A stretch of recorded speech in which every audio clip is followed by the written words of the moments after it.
Right. Hello, everyone. Welcome to the January 5th meeting of the Utilities Advisory Commission. We're going to start with roll call. I'll call out names in the order in which I've seen them on my screen. Commissioner Scharf. Present. Vice Chair Siegel. Present. Commissioner Johnston. Present. Commissioner Metz. Present. And I don't see, but I'll still call for Commissioner Bowie. I don't think he's with us. Commissioner Lauren Smith. Not with us yet. Hopefully they'll be able to join later, and I'm here as well. So the first thing we have up today is a closed session. So commissioners all should have a separate Zoom link that we're going to switch over to. The commission will go into closed session and we expect to return at 5:35. So any of the members of the public wishing to tune in, please come back at 5:35. See, council member Philseth has a question.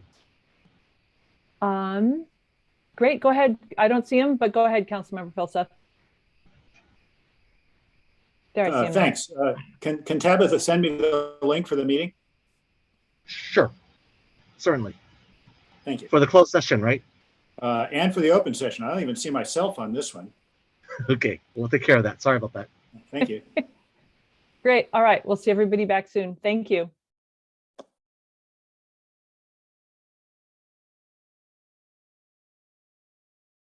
Just going to officially state there were no reportable actions taken during the closed session. So why don't we just move on then to item 3, agenda review and revisions. I don't believe there are any agenda revisions. So then we come to oral communications. And are there any members of the public wishing to address the UAC on a topic that is not on this evening's agenda?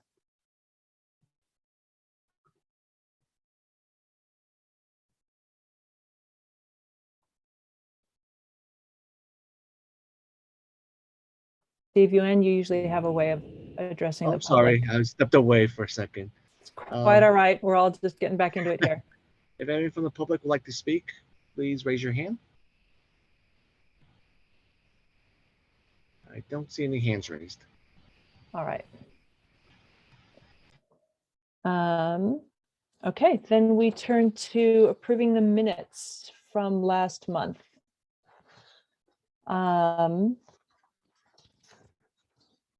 Are there any commissioners with any proposed revisions to the meeting, to the draft minutes from last month's meeting?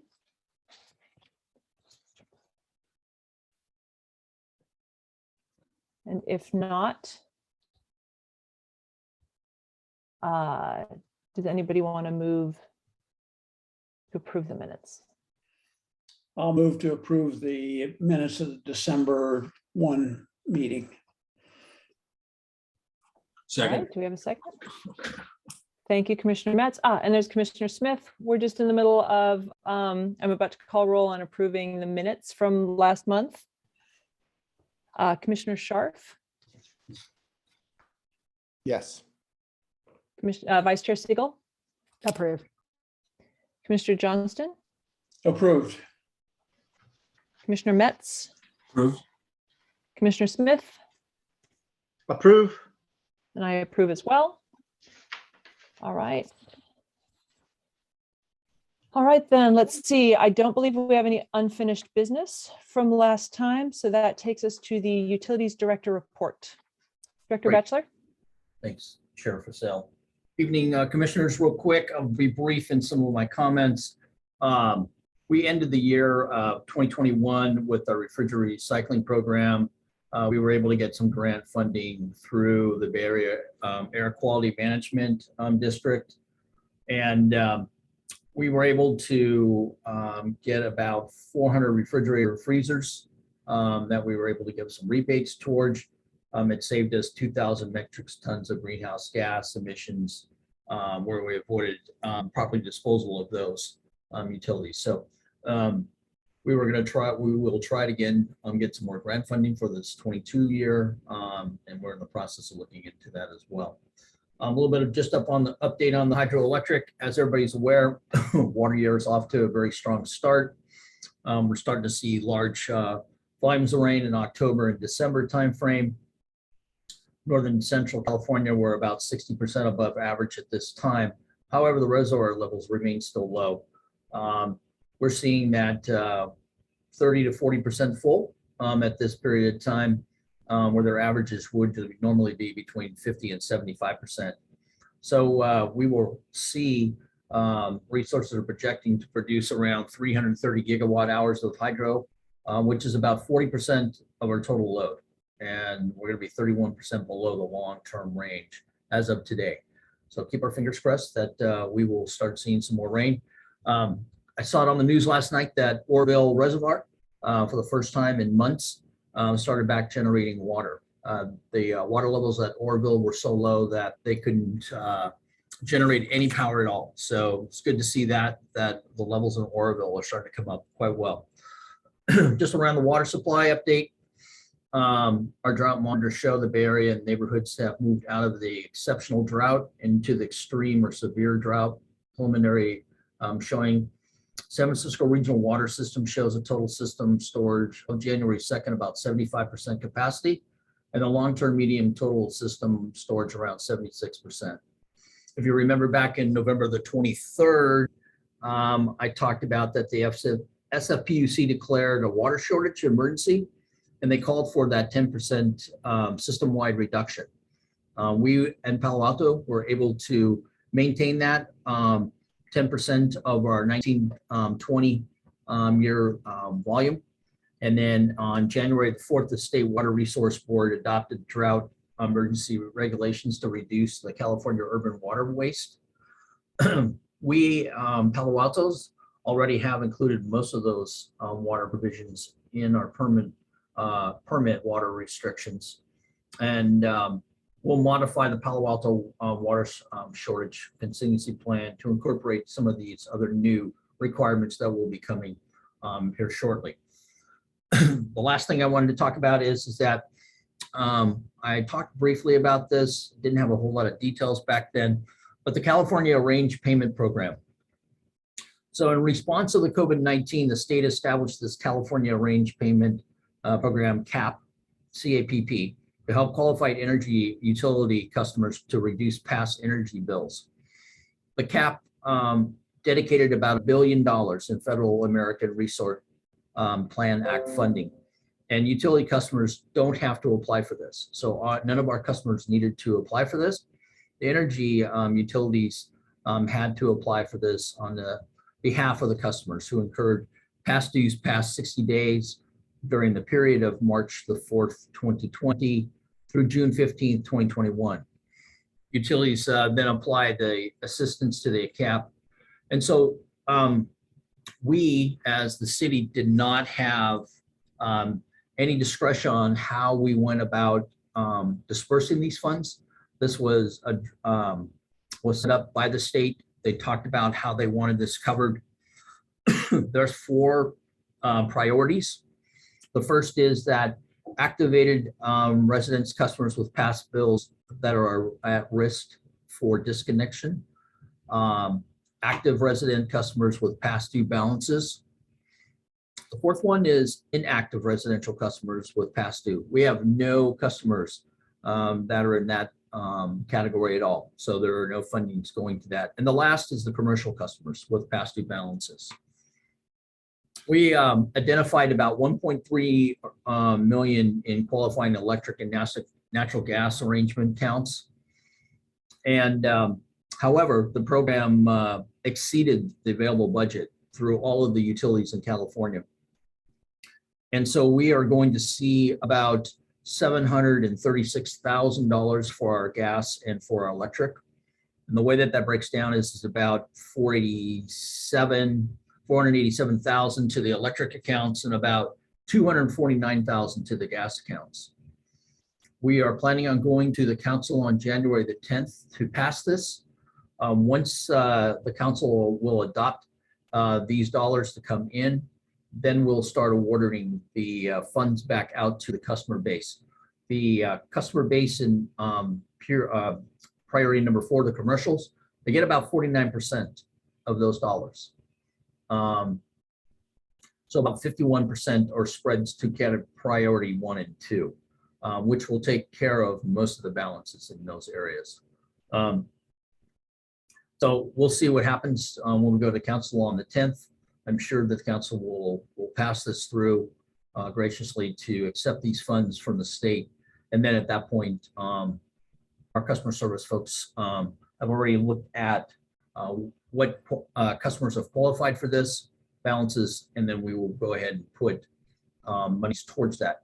Customers that don't get fully refunded, and there is a balance left, we are asking for a 30-month, 36-month grace period that we will make arrangements with those customers to pay those bills back, whatever is due at that point. Some of our neighbors through NCPA, talking to other cities, they're anywhere from 6 months to 12 months to 18 months. And our thought process is the most we saw was 24, but I think it's going to be very difficult. We're still not past this pandemic, and it continues to spread this new viruses. That I think that, you know, we're going to offer up 36 months on a payment plan so that people will be able to catch up on their bills as we go forward. And with that, that concludes my, oh, one last thing. Today, you should have received an email from Tabitha that had an email attached to it around the outage report. Outage report's going to council on January the 10th. It's in their packet as an informational item. I know that the commission has been very important, or was very interested in this report. And as I mentioned, I wasn't going to be able to talk about it until after council had a chance to review it. It is an informational report to the council. You know, we can talk a little bit more about what some of the recommendations and where we are from a utilities perspective, probably in next month's meeting, if that's something the council or the commission would like to see. But again, I wanted to get it out. Everybody had asked for it, so everybody should have received that email. So if not, I'll make sure that Tabitha gets it sent back out to you, but everybody was on there. With that, that concludes my report. Thank you, Director Batchelor. And yes, thanks, Tabitha, for sending that along. You're right. I think we're quite curious. Just a quick question about I don't know what to call it, the program you were just describing, the sort of like utility payment forgiveness. How will customers be notified? So what the plan is that we'll go ahead, once it gets approved by the council, we were going to send out letters to those customers that are in the arrears in their accounts to let them know that they were receiving, you know, these dollars or these credits onto their account to pay a portion or maybe all of it off. Got it. Okay. And the 36 months, that's also pending council approval? That's correct. That timeline? Okay. Got Yes. it. All right. Great. We managed to make up some time. So we're on to new business. And the first item, I think, is probably a little familiar to us at this point. It's yet again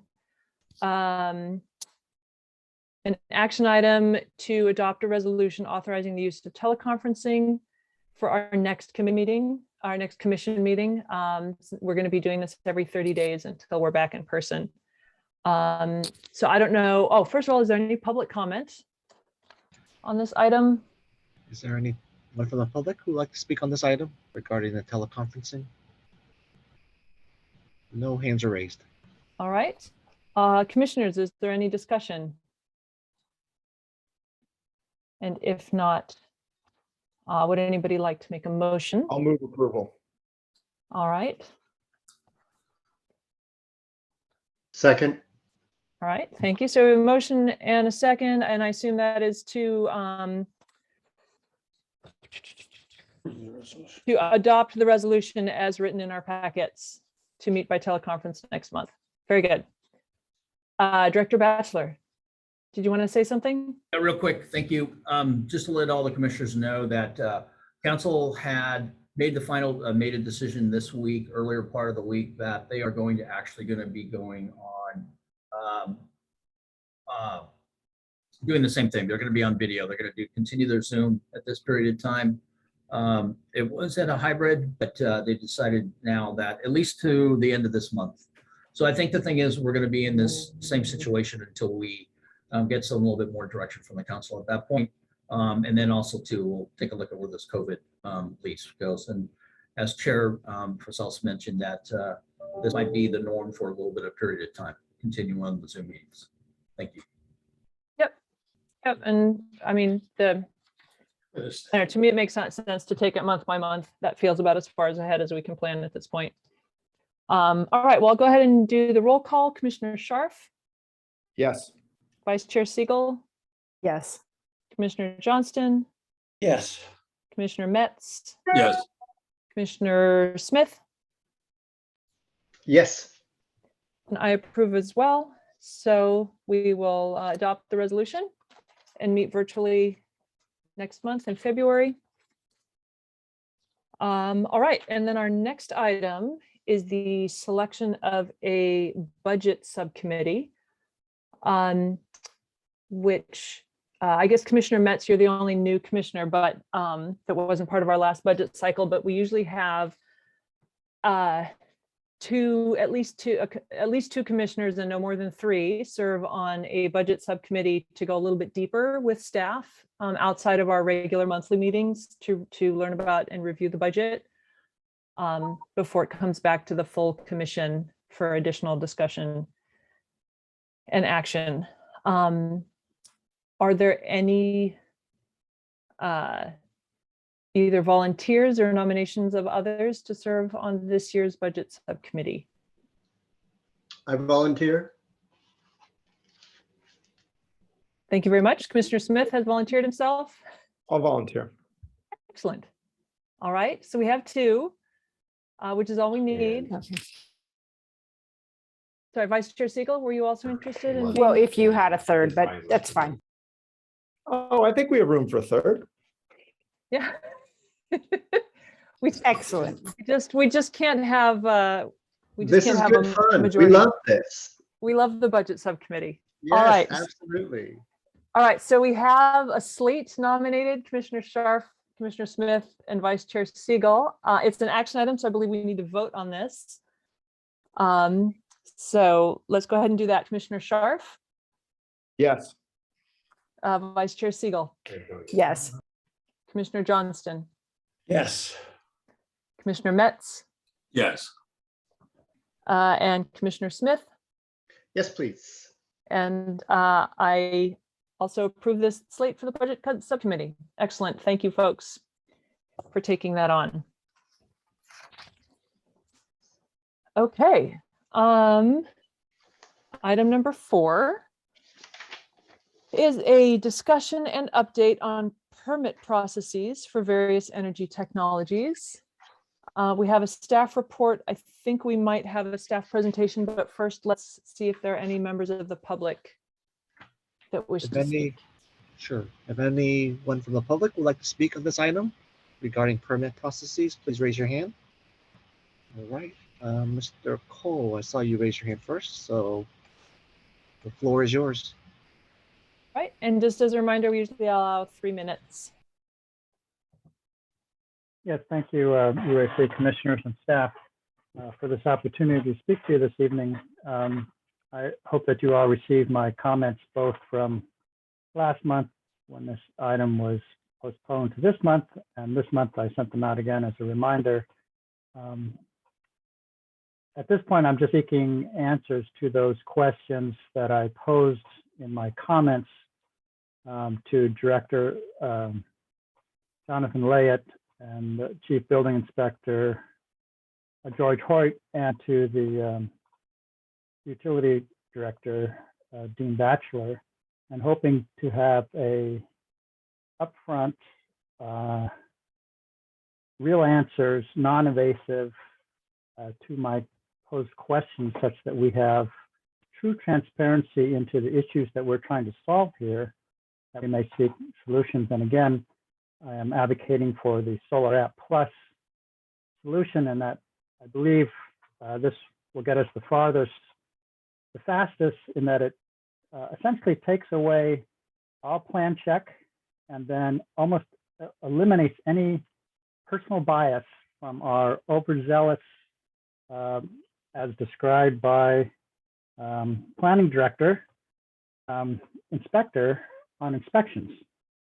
And this is very important because my other notice to you showed you just the last couple of weeks, solar with storage installation that was way overdue and way hammered on by, if I will use that term, sorry, by the inspectors on things that weren't caught in plan check.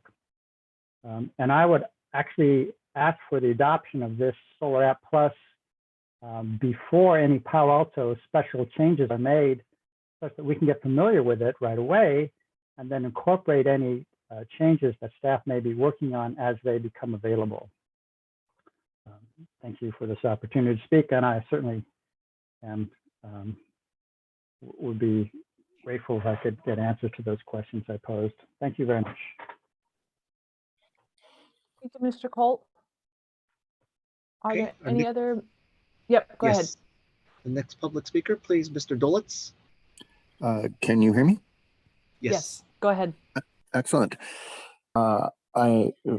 In following up to my comments from several months ago, I would like to focus my comments on two suggestions. And one is the benchmarking of Palo Alto specific electrical rules, and the second being a sunset provision for Palo Alto specific electrical rules that do not address Palo Alto specific issues.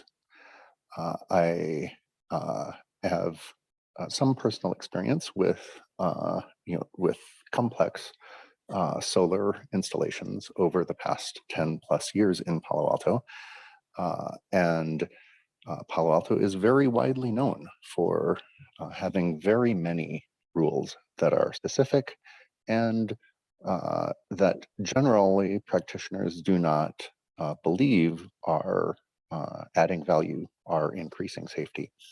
And I think it would be beneficial for the city for those rules to be collated and then benchmarked, and then justifications provided. And if the justifications are reviewed regularly, and we find that the rules can be sunset, it would be in everybody's benefit to do so. That is my suggestion. Thank you.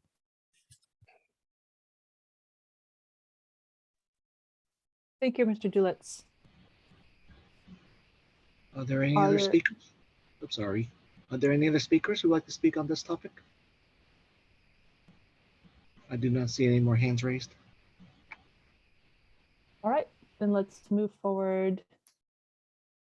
I don't know who from staff is speaking first. Sorry, thank you, Chair Forcell and Commissioners. I am Jonathan Late, Director for Planning and Development Services. I want to apologize to you and to members of the community who attended last month, expecting to have this conversation then. I apologize for my late cancellation on that, as I had a conflict that came up, and I appreciate you taking finding some time on this evening's agenda so that we can continue the conversation. The transmittal report that, and Happy New Year, by the way, as the report that was included in the packet is a shorter transmittal than one that you've received in the past, and we've just touched on a few items that we are still working on, and I'll just highlight a couple of those for you now, and happy to answer questions that commissioners may have about our path going forward. The first one is about Solar App Plus, and I want to say we're making some good progress on that, and I want to thank building official George Hoyt for his ongoing efforts and conversations that he's having with NREL. We are expecting that from a permitting perspective, that we will be able to integrate Solar App Plus into our permitting operation in the month of February. And that's to say that we have it available to us so that when the city and all of its reviewing departments are ready to push go on this, that we also will be ready to go, be ready to move those forward. And just to be clear, right now, Solar App Plus is for roof-mounted PV systems. It does not include energy storage systems, but they are actively working on that, and we expect that that's going to be part of the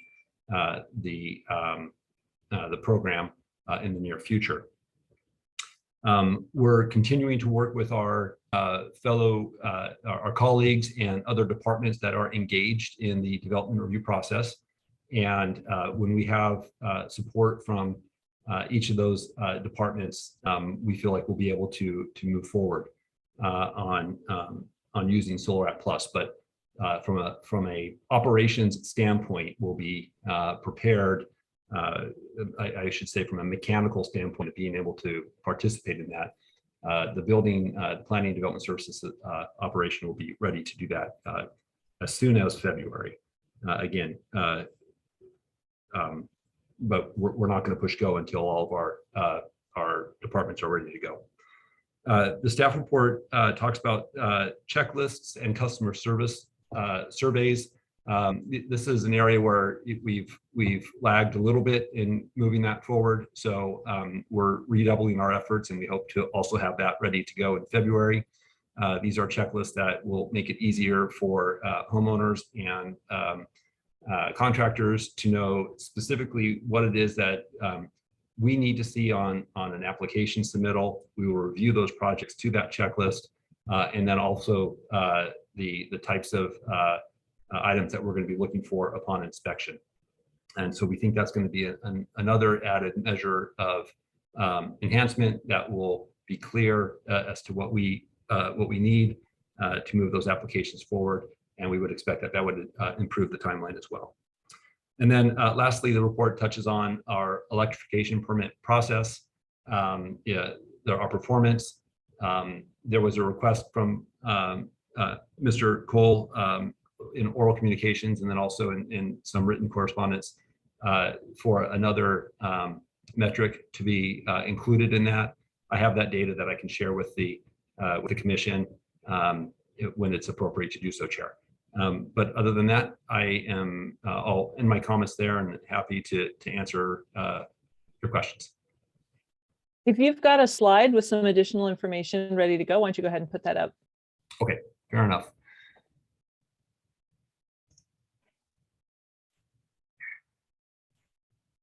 Can I ask a really naive question? Sure. When you say electrification permits, what does that encompass? Is that panel upgrades? Is that heat pump water heaters? Is it like a basket of different things? Yeah, a small basket. It does not include service panel upgrades, but it does include PV, photovoltaics, energy storage systems, vehicle chargers, and heat pump water heaters. Oh, got it. Thank you. Okay, and let me see if I can. Okay. Oh, and I just want to say, I just noticed Commissioner Bowie is with us. Yes. If, welcome. Thanks. Apologies. Okay. So Chair, I'm sharing my screen now. Hopefully you can see this. This is the same chart that's included in your packet, although maybe a bit more legible. Sorry, it was a little blurry in the print on the other version. The red box highlights the area that I believe was requested as a metric that we begin to report, and we're happy to continue to include this and any other metric that the commission feels would be helpful in documenting our performance in this area. And just to orient you toward this, if it's been a while since you've reviewed the report, the top set of numbers, this is, I described this last time we met as sort of the the electronic version of somebody coming to the counter, talking to us, getting information about what they need to do to submit their application. That's usually a back and forth process that takes place at the permit counter, which we're doing essentially virtually now.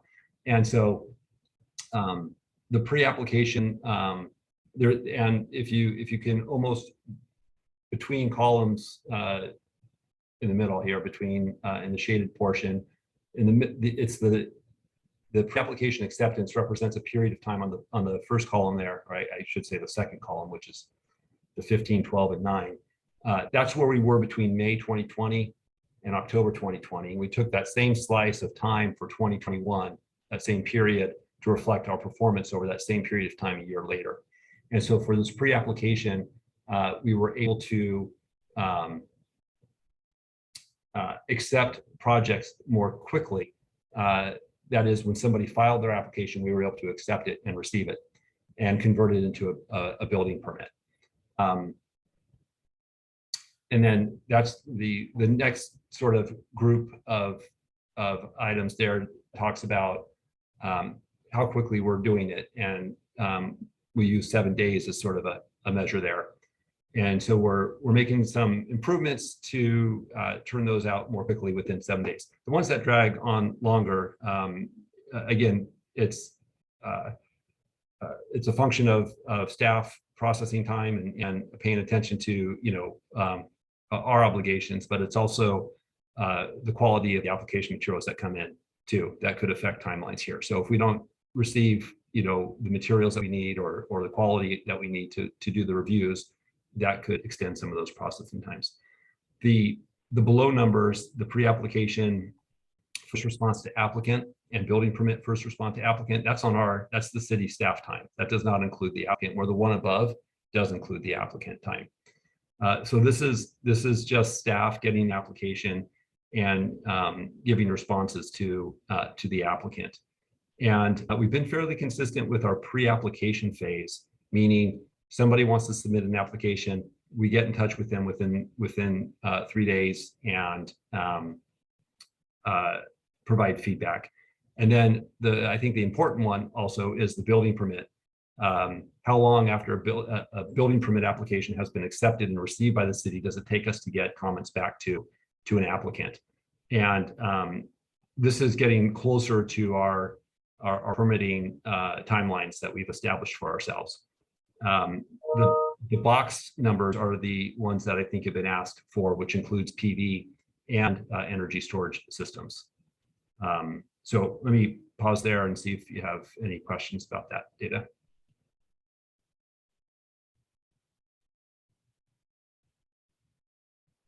Commissioners, any questions?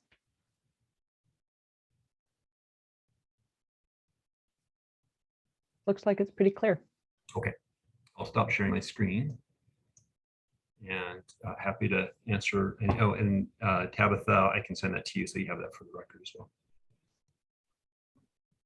Thank you. All right, commissioners, questions, comments, discussion?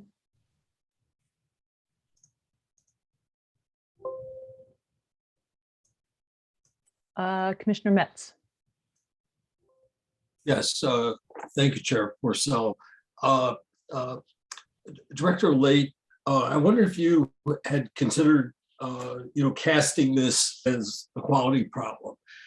In other words, we've talked about this a few times, and I applaud the progress that's been made, especially in the face of COVID. This has to have been pretty difficult. This is the kind of thing, that kind of not everybody can be on Zoom. So, I recognize the progress, but I personally have a hard time understanding what the process is, the methodology for these improvements. So I'd like to suggest that we fix this by following the example of others who've done this. In fact, I have a friend named Graham Richard, who is formerly mayor of Fort Wayne, Indiana, and he actually wrote a book on this. In applying quality methodology to this specific problem and other kinds of city problems. And what I want to suggest is kind of establishing a permitting quality program and training staff in the quality methods, because even though it's a difficult problem for us, it seems like a very standard kind of quality problem if you've, worked in that kind of area in business, and then, have a training program, start with some real and quantitative goals, because the goals to me are, at least to me, are kind of murky, and then use well-established quality tools, which I can see you starting to. I saw there was a reference to a customer survey in the last document, but to use tools, quality tools, to make systematic improvements, like number 1 and 2 would be root cause analysis, which I don't see, and also Pareto analysis to prioritize which root causes, are the most important. So I think I recognize the difficulty of the problem, but I think there are tools that have been developed that, are geared for just this kind of problem. And I'd like to, ask if that's been contemplated, and if not, recommend that we do. Yeah, no, thank you. I appreciate your comments, and we're certainly open to ideas that can help, further streamline and really capture some of the challenges. And I think the challenges have been pretty well documented by members of the community, our contractors. You receive, and council and I receive emails from frustrated homeowners and contractors. We've had independent analysis done, one of a survey that was performed about a year ago that looked objectively at those, that compared Palo Alto to other jurisdictions. And so that helped inform some of the decisions that we've made going forward.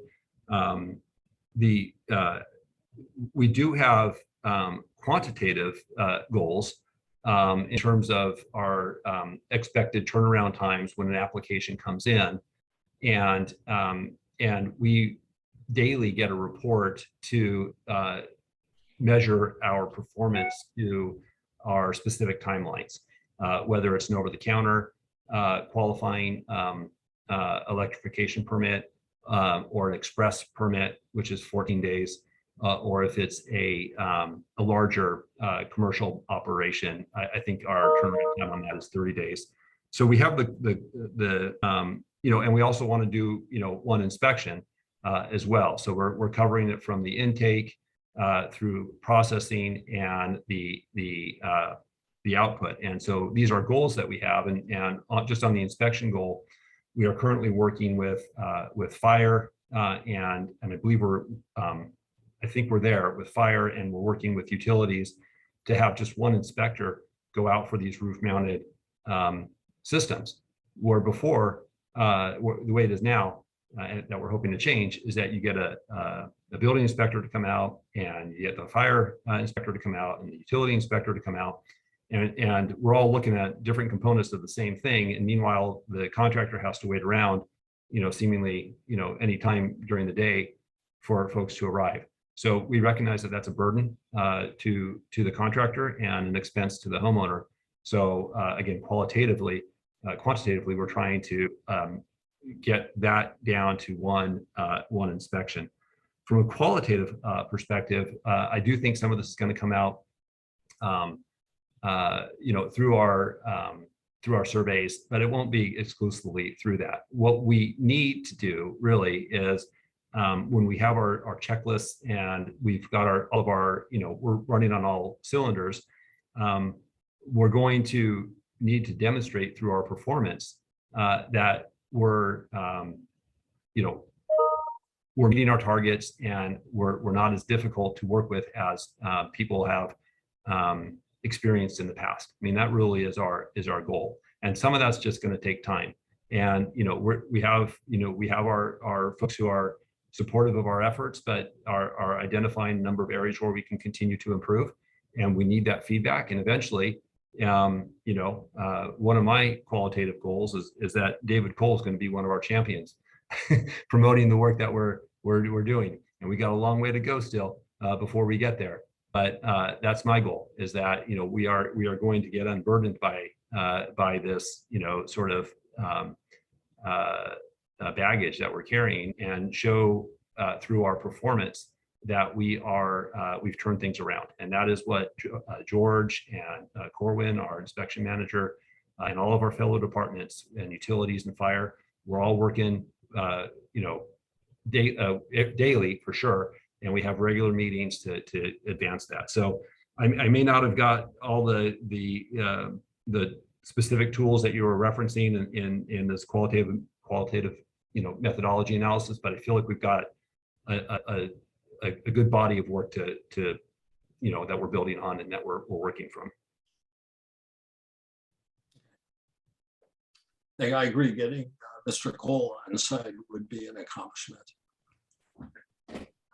Commissioner Scharf, your hand went up a while Yeah. ago, and then Commissioner Johnston and Smith.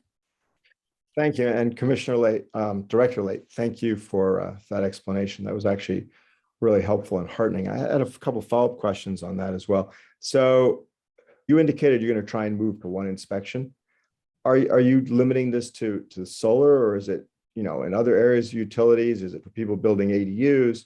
Because I think that the issue that we're experiencing here is a good microcosm of how Palo Alto is whenever you try and do anything with the building department, frankly, and getting inspections on utility issues and that. So yeah, the part that I'm referring to is really a discrete component dealing with the rooftop mounted PV systems. That's the one where our inspectors can absorb that responsibility, certainly from fire, and we're having the conversations with utilities.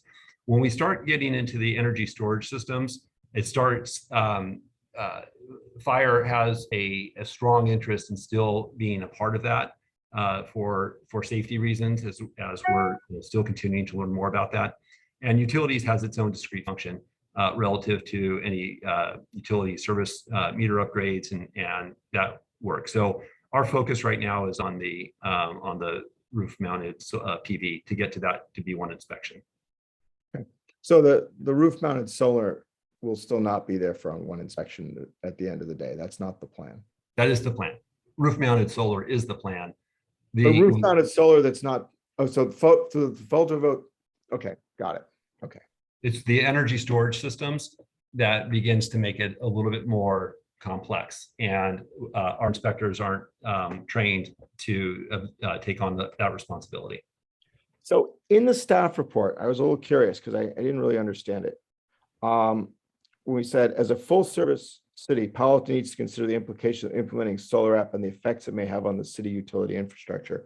Could you just elaborate on what you really meant by that? Sure. And yeah, and I'll invite Director Batchelor to weigh in here as well. There's from a permitting. So I'm involved with this because it's the permitting aspect, and so I have responsibility over the issuance of building permits and the inspection component from a building site.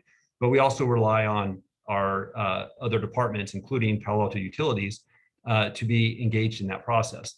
And what we're discovering through this, this process, and I'm not going to be as eloquent or even maybe as accurate as Mr. Batchelor will be, but there's an infrastructure component to our ability to use Solar App Plus and streamline some of these systems, because we need to look at the transformer, and that's the kind of thing that takes staff time and resources to do and doesn't lend itself to an automated review cycle. But let me leave that there and ask Mr. Batchelor to add some more color to that. Thanks, Jonathan. So Commissioner Scharf, so one of the items in the Solar App Plus is that the permit that comes over the counter has a automatic upgrade of 32 kV on the transformer side. So right now, if the transformer is only 20 and a customer's going to put this full blown out battery storage, everything else, it's going to overload that transformer. So the utility's concern is that we want to get out there and take a look at that ahead of time, because that infrastructure is going to have to be taken a look at. Maybe it's the transformer, it even may be upgrading the secondary lines as well. Now, granted, we haven't seen that. We haven't seen that large of systems come on board. I think the largest that we've seen on the average, even with battery storage right now, is around 22, 24. However, if I'm your neighbor and you're going to put the 24 in first and I'm going to come in second right behind you as neighbors, that transformer is not going to serve you and I and the other 8 or 9 customers, because now that transformer is going to be overloaded. So even though that it might work for one single customer that comes on board, we still want to go out there and take a look at that from a utilities perspective to make sure that if we do have to need to upgrade that transformer, aerial or sub or underground, that we're out there in front of, when this project's going to start for the customer base. Okay, no, that makes a lot of sense. And I don't know who this question is for, but I think I heard somewhere, or I don't know where I got it, was that we have more requirements than the basic state requirements. Is that true? And if so, can we identify what those are, and do we really need them? I guess that's what I keep hearing out there, is that Palo Alto has all these extra rules and that, and I just thought we should address that.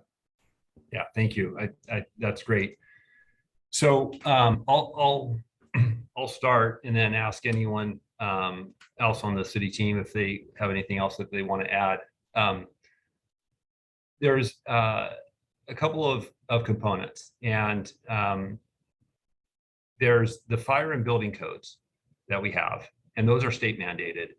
And we believe that we are following state codes. There were some things that we were doing before that were sort of added items that we don't do anymore. And I'll come to Mr. Cole's list of items that you may have seen in an email.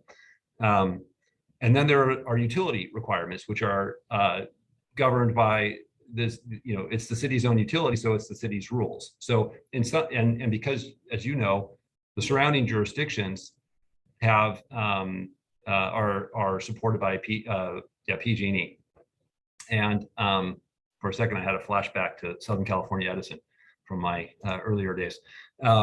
So in that context, when people compare us to Mountain View or other cities, and they're trying to pull permits, we may be different from that aspect, right? And we've talked about the AC disconnect and the lockable AC disconnect, Rule 27.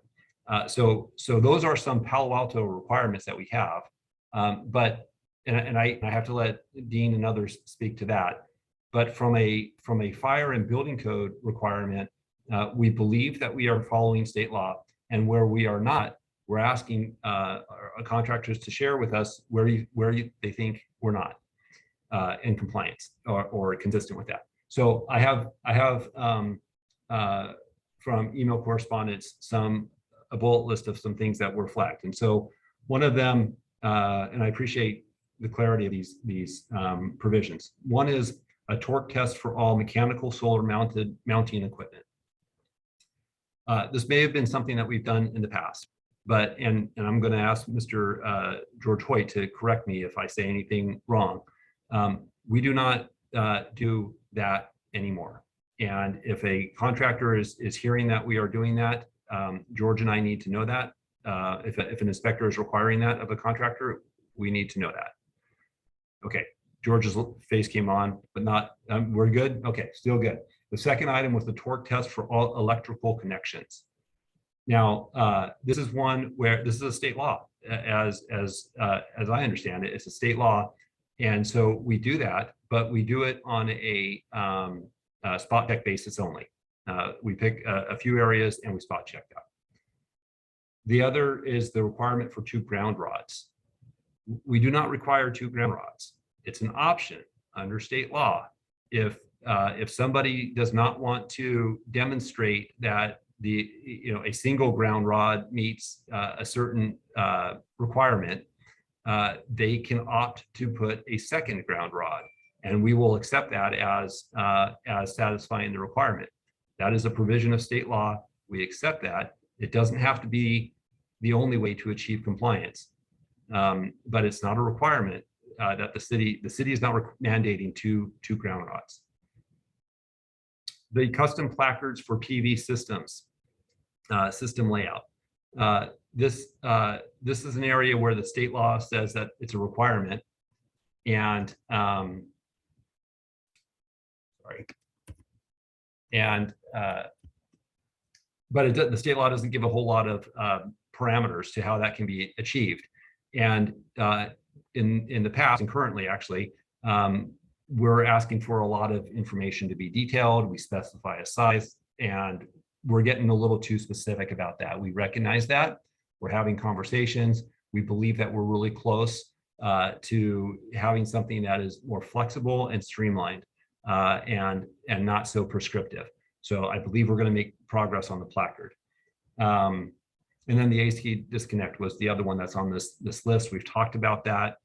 Yeah. There was a diagram that was shown. We can talk about that. Actually, if you don't mind, Chair, can I share my screen again for? Absolutely.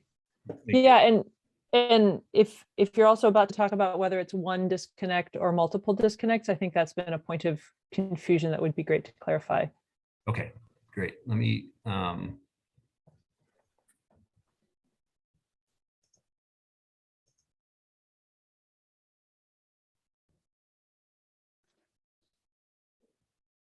okay, I think I've got it here. Okay. Are you, Yeah, you got the photo from David Cole's email? Great. Okay, and that's what you're seeing. Yep. Okay. All right. So this is a great example of what we've done in the past and we're not doing now, or we don't, it doesn't have to be this way now. This is an application from, I believe it was 2020. So, I think it was 2020, before we started engaging as aggressively as we have been on this issue. So it predates the conversations or me coming before the UAC and talking about our improvements.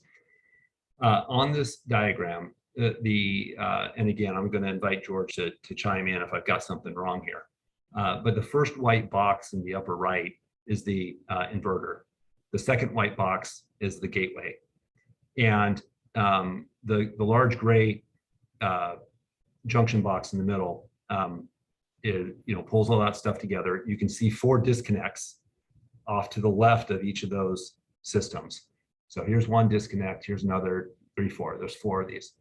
And then not my area of expertise, but I don't know if that's a wire tray or wire gutter, but you've got this system down here, and then you've got this conduit that connects back to the service panel.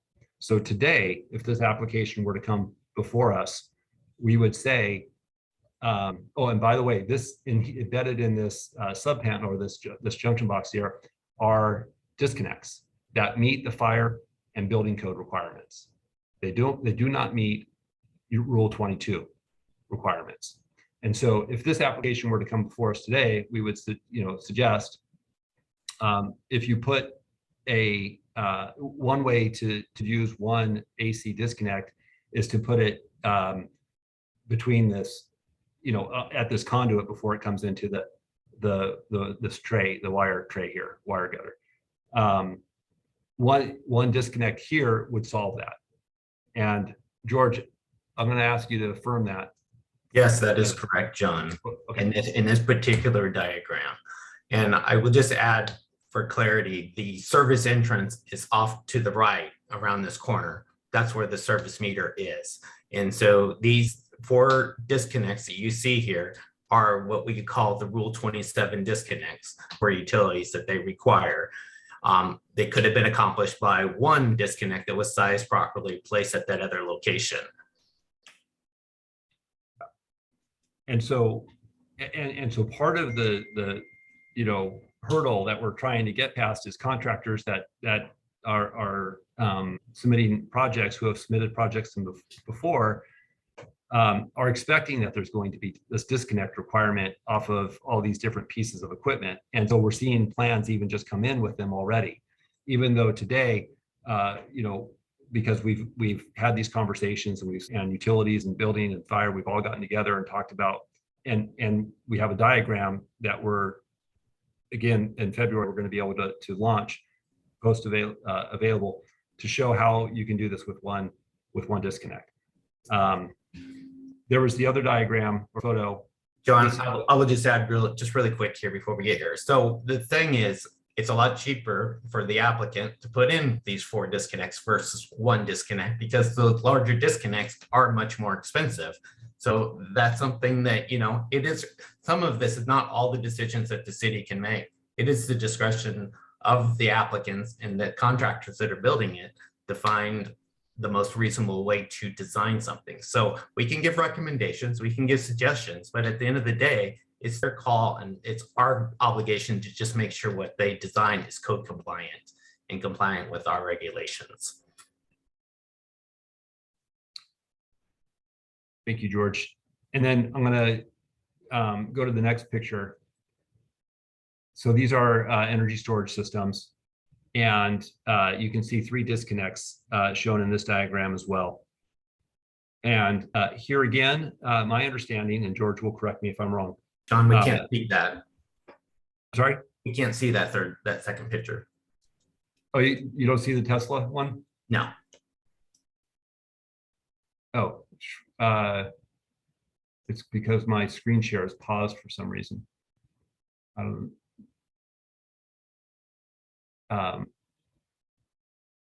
Let me try this again. Yeah, let me just try to reshare it again.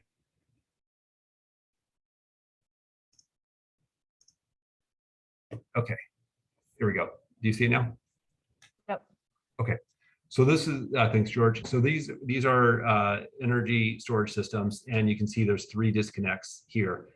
As I understand it, Rule 27 does not apply in this instance, and a subpanel with disconnects, lockable, not the blade type, but a subpanel, could satisfy the requirement and not have to do the AC disconnect in this. You don't have to do these lockable AC disconnects in this instance. You need a subpanel with the breakers. So we wouldn't require this of an application today, but this is one that came in, you know, early last year, and so this is I think a good example of the types of things that we are doing to make it to hear from our customers what the challenges are and try to make it better. And that's what we're attempting to do here. This we've talked about. This is the placard, and we agree. We need to make this less of a process and less onerous and clearer and easy to read. So we're working on that. I'm going to stop sharing my screen unless anybody has some questions. Chair, are we good? Yeah, we're good. Thank you very much, Jonathan. Appreciate it. So I think Commissioner Johnston was next. Go ahead. Yeah, thank you for the presentation. And I think that the last discussion that we had, where you were kind of specifying how you're simplifying the process, is really helpful. I just had one question. You mentioned that you're hoping to integrate the Solar App Plus app into the permitting process in February. And I'm trying to understand what does that mean as a practical matter? What does that mean for the customer? You know, once that gets integrated in, what does it mean for the city once it's integrated in? So thank you for that question. What it means is that the building department is going to be ready to implement that Solar App Plus when, so we're doing all of that background work to have it ready to go. I need to get an okay from the other departments that are involved in the permit process to move forward with this. And again, we're talking about a discrete universe of projects right now under Solar App Plus. It's roof mounted PV only, not service panel upgrade with that, and not energy storage systems. And so I think we're close. But again, here I would ask Director Batchelor if you know he has any additional thoughts, because this is an area where my department and Dean's department are, you know, we're trying to find that, you know, happy place where we can go forward with this. Well, thank you, Jonathan. So, Commissioner Johnson, so one of the things that, you know, we've been struggling with And I think that we are, from a utilities perspective, we're actually fairly close, is that we have been working on some pre-drawings that will actually show where that AC disconnect should actually be on a utility system itself. Right after, as George was talking about, it is going to be right next to the electrical panel, if it's all possible. At that point, it may have to be a little larger than some of the blocks that we saw, or it could be the same size. And so what we thought that what we would do is, from a utility side, is that we'll prepare some drawings that will go out with the Solar App Plus, so that when a contractor that's qualified that can take out the application will be able to take a look at the electrical requirement portions, but they know that they have still put in that AC disconnect, and help them understand where that disconnect, so that we don't get the multiple disconnects that we saw in the photos that Jonathan was sharing at that point. So maybe ask a simpler question. Am I right in thinking that once the Solar App Plus application is integrated into the application process, a user will fill the application out through that Solar App Plus, and that will be acceptable to the city? There won't have to be further paperwork. Is that right? John, you want me to chime in here? Just kind of the overall process. So if we decide to push go on Solar App Plus for this discrete scope of work, which would be roof mounted solar systems, only the solar systems, not including a service upgrade, not including battery storage, the applicant would go directly to Solar App Plus. They would pay a nominal fee of, I think it's $10 per application. They would put in the criteria that they need into the application. The automated review cycle will review it, and if it's approvable, it will approve it.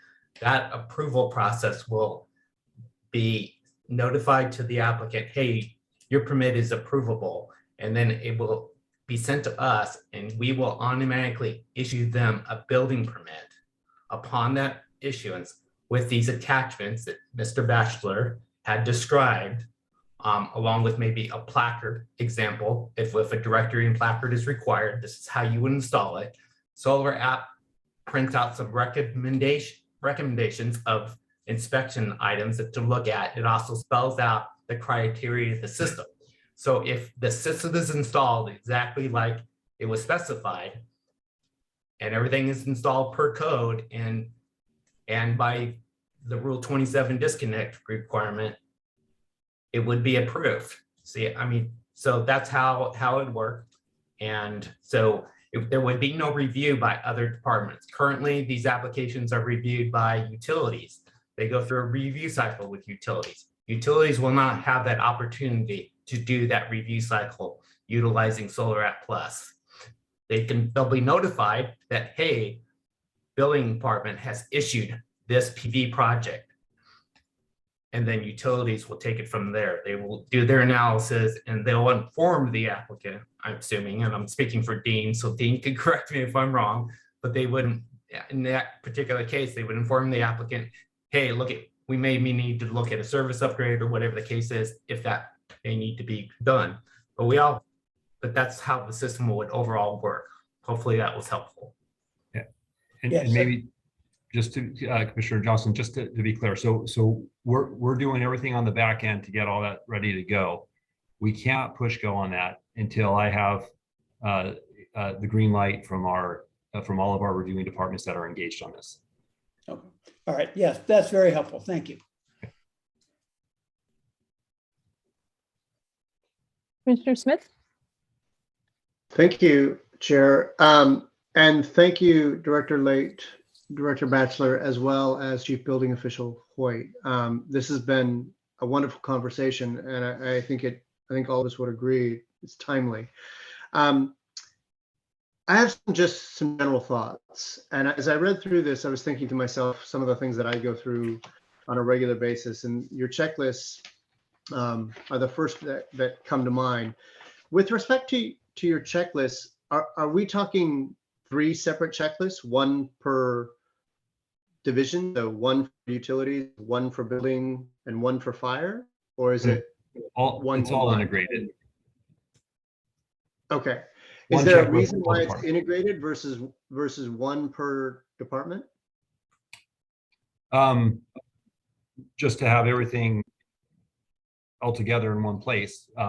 We thought that might be beneficial. I think we had, George, maybe you can correct me, that one of the comments that we got back from one of our outside consultant or contract reviewers, contractors who review this, was to do some more consolidation, I think.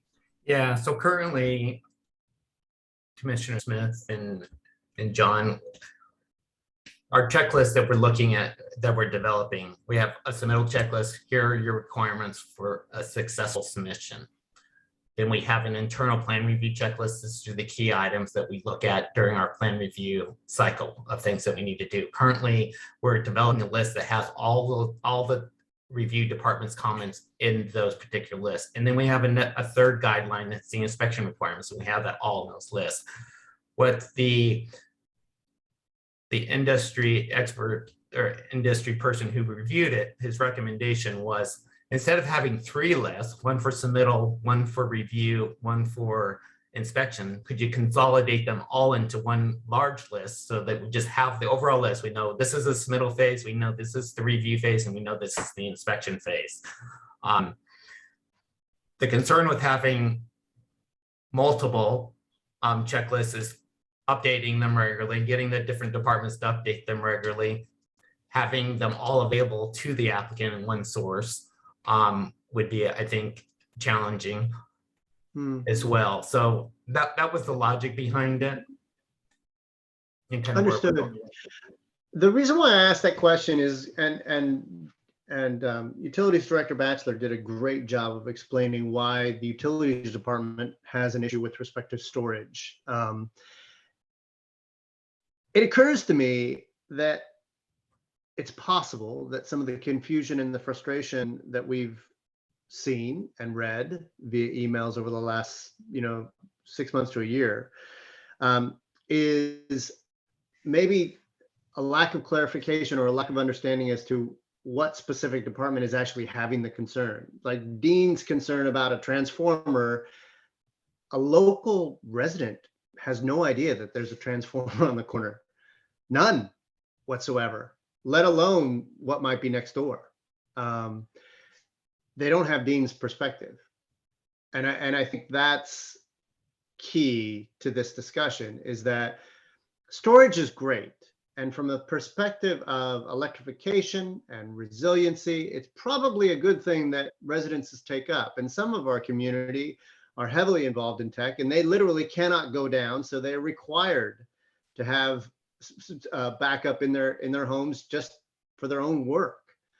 But given the fact that we are our own utility, and given the fact that Dean and his team and utilities is responsible for the safety and the resiliency of that network, it's important that we educate our community and our residences that, look, some of the stuff that you do at your house, they actually do affect your neighbor. And in many cases, they actually do affect your residences, and not only that, your neighborhood. Just like we have exhaustive conversations about licensing space on our telephone poles, we have to have an equal conversation about, we're literally licensing space within a transformer that has a finite amount of space, period. I use that quote unquote, but that's an analogy that I understand. So perhaps there's an opportunity within the checklist, and I do understand the arguments for keeping to one, but perhaps there is an opportunity for greater clarification as to why we are asking for a disconnect in the first place. Thank you also, Director Late, for sharing the photos that were received earlier. I think it was earlier this week. That was also revealing and telling for 2 reasons. One, Chief Building Official Hoyt, you highlighted this, is that the cost associated. It is cheaper to buy a smaller breaker. We all go through this. Anyone who's done anything on their house, it's cheaper for smaller. It's more expensive as you go up in size. So that is a very, very valid explanation. But more importantly, I think having this combination of informing the community, particularly the resident application, that what they're asking for in terms of storage is going to have an effect on the transformer. And by default, we do need to protect the transformer because there are 13 other residences on that same transformer. Then we need a disconnect. That's a very legit explanation. Do we need 7 or do we need 12? No, we don't. We need 1. Now, the problem is that one is a $150 disconnect. You can do it differently, but that's your choice. So I think this is where education really, really does play in a very, very big way. And it's certainly something that I think we could do better at, if you will. The other thought that occurred to me as I was writing my questions, if we look at this in terms of electrifying our community, does it make sense for the city, the 3 departments within the city, to draft and essentially broadcast a recommended solar and storage design for a typical home within the city of Palo Alto? Essentially, this draft design, and I'm thinking off the cuff, so please excuse me, but this draft design or this baseline design or this what I call plan of record, this plan would be the approved plan within the city of Palo Alto. And as a pre-approved plan within the city of Palo Alto, really it's just adopting to your local condition or your house specifically. So really we're only looking at that because everything else we already know what's going to happen. What I think would be beneficial in that is that the utility department would have an opportunity to raise their concerns initially. Building department would certainly have an opportunity to raise their concerns with respect to the types of housing and whether or not it would actually work. And granted, I recognize that there are, I work in a very homogeneous, and I live in a very homogeneous neighborhood. And fortunately in Palo Alto, there are several very homogeneous neighborhoods.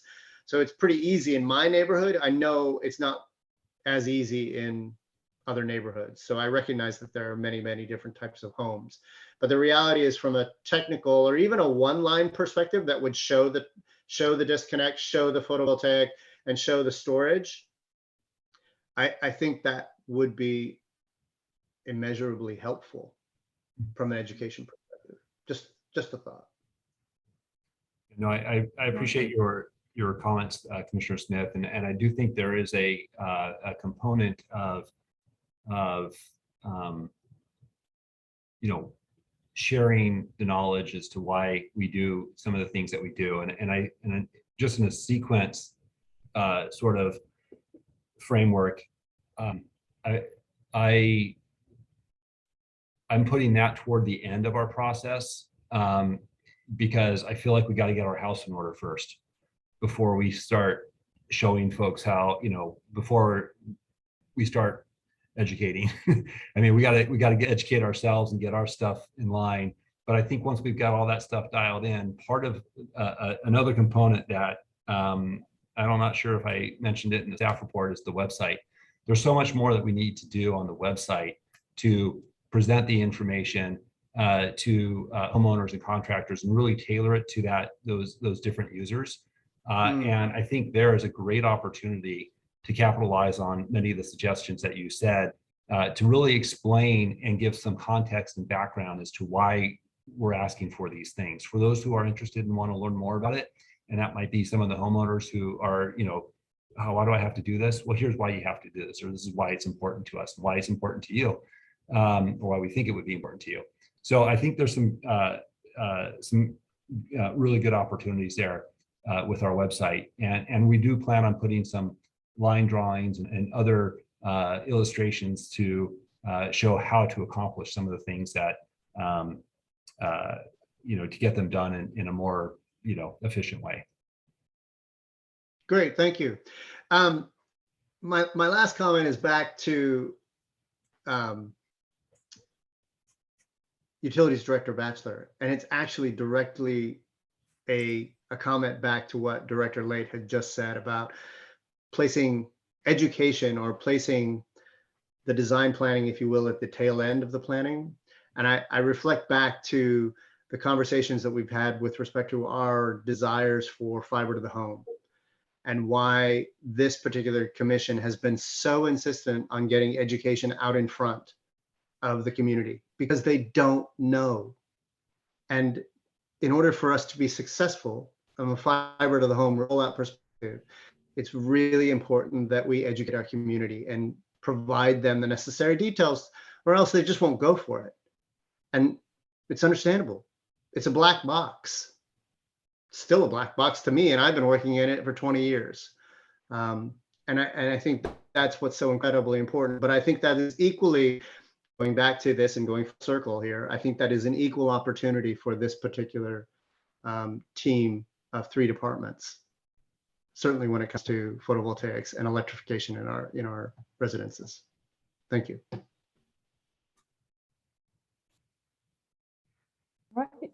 I don't see any other commissioner hands up. And we're a little over time, so it's a good point at which to wrap it up. I will just add my appreciation for the discussion, for the reports, for the comments and emails from the public. Thank you, Director Late and George Hoyt, for going through each item listed in David Cole's email. I appreciate the kind of detailed explanations on each of those items. The one thing I just wanted to comment on from the report was there's a mention later staff will attempt to prepare contractors database of those companies that install solar panels in Palo Alto. I think that's a great idea. I realize that that might not be the top priority right now. But I think that along with the education and the other things we've been talking about will be very helpful to people, and also provide a mechanism to track.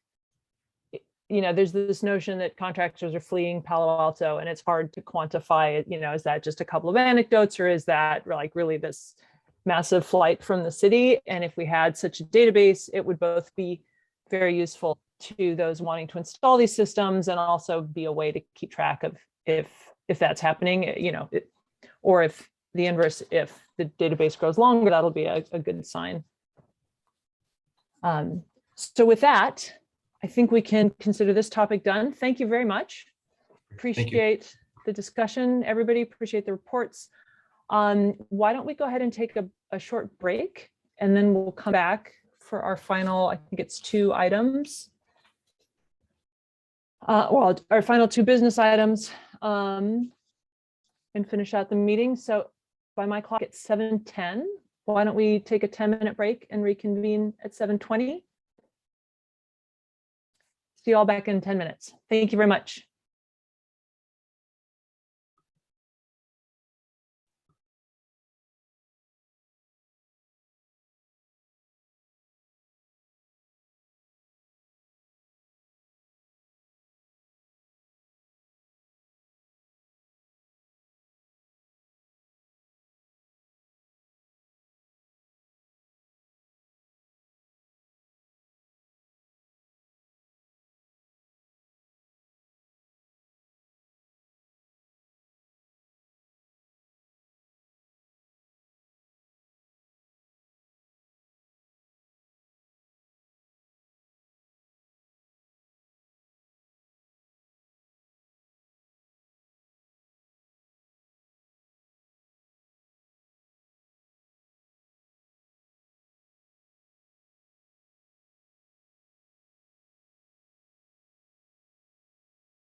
All right, looks like we're almost back. Give Commissioner Johnson just another moment. I'm here. Oh, great. Okay, then why don't we start back up? Our next item is a discussion of objectives and scope of energy resiliency and reliability. And I think we've got kind of two components to this, the staff component and a commissioner memo. So why don't we sort of go through the staff presentation and discussion, and then we'll transition to the commissioner memo. Okay. Should we open it up to public comment first, in case there Oh are my any? gosh, thank you for remembering. First, is there any member of the public wishing to comment on this topic? If anyone would like to speak on this item, please raise your hand. No hands are raised. Okay, then we will move forward. Thanks for catching that. All right, thank you.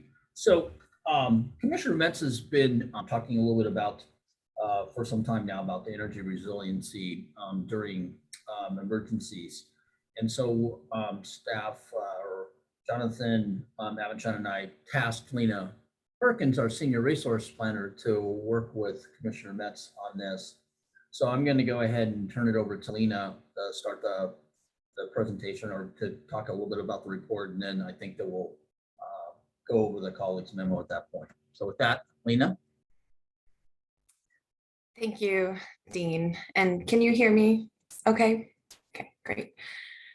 Yeah, I just wanted to start by thanking the commissioners and Councilmember Filsa for being here, and also just really wanted to thank Commissioner Metz for being a really forthright and impassioned partner on raising this topic. And that's kind of why we're here today, as we've had a number of meetings, Commissioner Metz and myself, with each other and with OES. And this is sort of as a listening session before the UAC to make sure that we have the right elements in potential scope for, you know, what I was tasked with as an energy resiliency plan. But you'll see that the commissioner's memo, you know, brings water into it as well. So, you know, with that, you have the report in front of you. I have just slides basically walking through the context and then the questions for feedback. And, you know, I just want to acknowledge there's already been a lot of work on this from the water side and from the energy side. And so, you know, this might sort of be a plan, filling in some gaps and tying things together and making sure everyone's on the same page. So I want to acknowledge the work previously. Do you want me to go through the slides to maybe focus the discussion on? Well, I mean, my understanding was that staff is seeking fairly specific feedback and have these discussion questions. So yeah, maybe it does make sense to kind of take them. Well, if you've got materials prepared to present, go ahead and present them. Yeah, I just, let's see. So can you see my screen? Not yet. Not yet. Let's see, share screen here.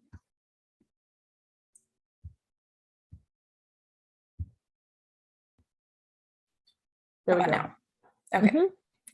So I mean, here's the layout, you know, the objectives, criteria, context. If anyone on the UAC would like to speak to these. You know, or if you want to go to the specific questions for feedback, I have those in a later slide. Let's see. I'm looking at the report on page 3, and there was like items 1 through 7. Sure. Yeah, I have those And on a this is later 4. slide. So I'm just like, Yeah. These are the focused questions here. And I have the 4 through 7 on the next slide. for context, if I understand correctly, it's sort of like the council has asked for a specific report. And so you're getting some feedback from the UAC while writing this other report, or a plan, I guess. Yes. Well, council has directed that energy storage as a mechanism for energy resiliency for a kind of in the context of our SCAP and electrification goals, be considered along with other SCAP objectives, is my understanding. And so, looking at an energy resiliency and reliability plan and developing one of those, with storage as one aspect would be one way of going after what council has asked for.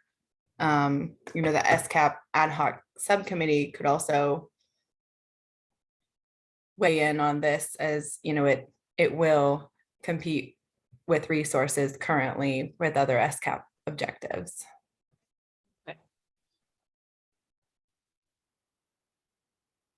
Well, commissioners, do you have any feedback? Commissioner Smith. Thank you, Chair. I guess I'm just going to go straight to the discussion questions.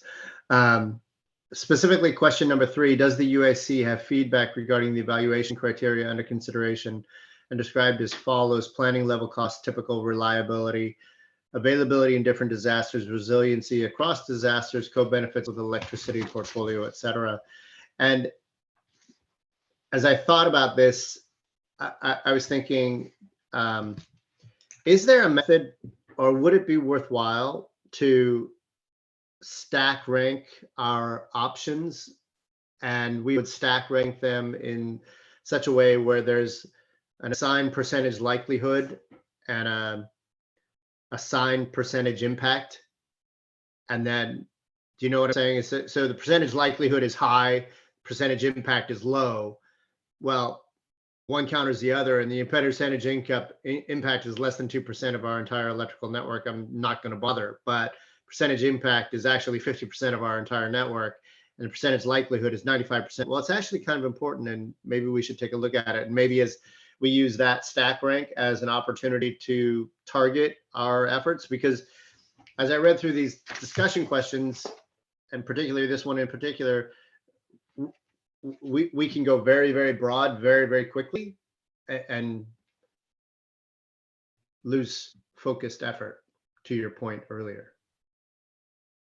Yes, I think that gets to the nuts and bolts of how we would, what design disaster we are preparing for. And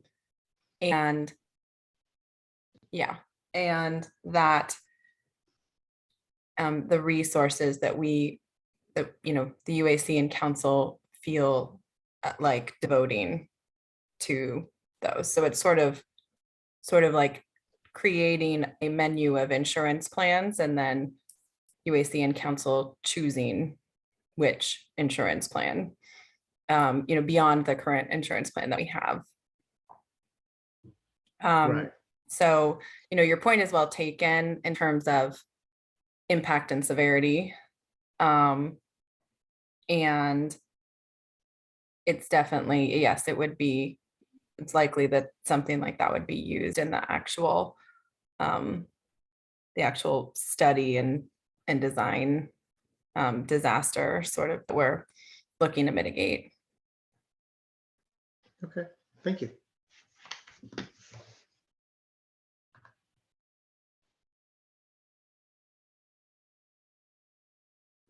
Sorry, I was muted when I called on Commissioner Johnston.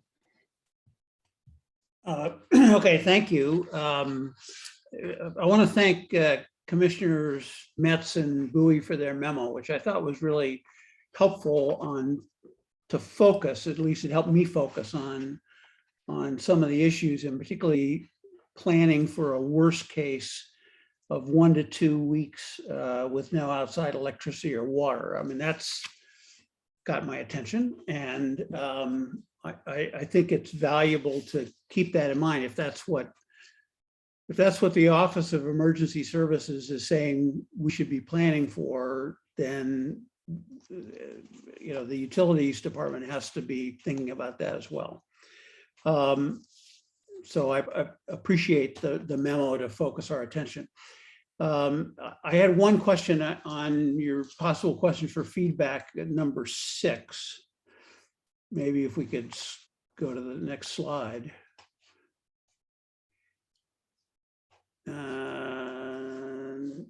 Maybe it isn't 6. Number 7, and it's really this question about what does it mean when we say we're going to focus on this in concert with the SCAP goals? Are we simply saying that the analysis that we would do of resilience should be consistent with our SCAP goals, or we're saying we're going to look at it as part of the kind of SCAP process? I would certainly support the former, but I'm not sure that it should be kind of looked at as part of the SCAP process, because to me, the resiliency issue is a standalone issue that really is important to look at. We want it to be consistent with the SCAP, but not, I don't think we want to say it's only important in the context of the SCAP. Yeah, both good points, and I'll just respond to the last one first. Currently, our direction from council is essentially the latter of what you said, to consider energy resiliency along with other SCAP goals. And so we are in sort of the same same place when it comes to looking for resources. So that is where we currently sit. I definitely understand your point about resiliency and energy resiliency, having value beyond climate change mitigation or adaptation. So I think it would need to be raised to council to redirect that. And then to your first point, with respect to the OES recommendations for no electricity or natural gas or water for 1 to 2 weeks. That is, I will just kind of note that OES, in working with residents to achieve that, residents and businesses, on their own behalf, they, first of all, it's a customer driven program, essentially. So customers can choose what level of resiliency they want based on their means and their assessment likelihood and their personal vulnerability. So that's there. And then, depending on their situation, OES actually doesn't kind of have a very hard line in terms of storing, say for people in certain living situations without a lot of space, OES, wouldn't say to those people, store 2 weeks worth of water for all of your needs on site. They kind of recommend store a reasonable amount of water for what you can accommodate and have a camping backpacking filter or some iodine tablets or some chlorine tablets. So there's sort of for the duration of service impact, there is a lower level of service or lower level of quality and ease associated, which is also commensurate with cheaper and easier to keep on hand. So I think that's a little bit of the disconnect. What they yeah, that, and I'm not sure if that's clear in my example, but yeah, feel free to respond to that. But I did want to just sort of reconcile that even OES is not, they're not, going out and purchasing 2 weeks of water for everyone. And they're not recommending that everyone store 2 weeks of water when it's not practical, as an analogy. Right, I understand that OES is not saying the city of Palo Alto is going to protect everybody for 1 to 2 weeks if they don't have water or electricity, but I think it is helpful to, it was helpful to me at least, to be thinking about that as a possible worst case scenario in terms of residents' own planning. And in terms of the other point, I understand we have staff resource constraints and you all can't do everything at once. Personally, I think having an assessment of resilience is important enough that it should be a priority along with the SCAD. So that's just my personal feeling. Thank you.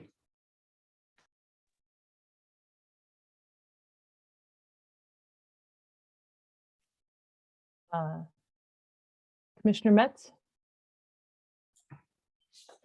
Yeah, I agree. I think that's the way to think about it.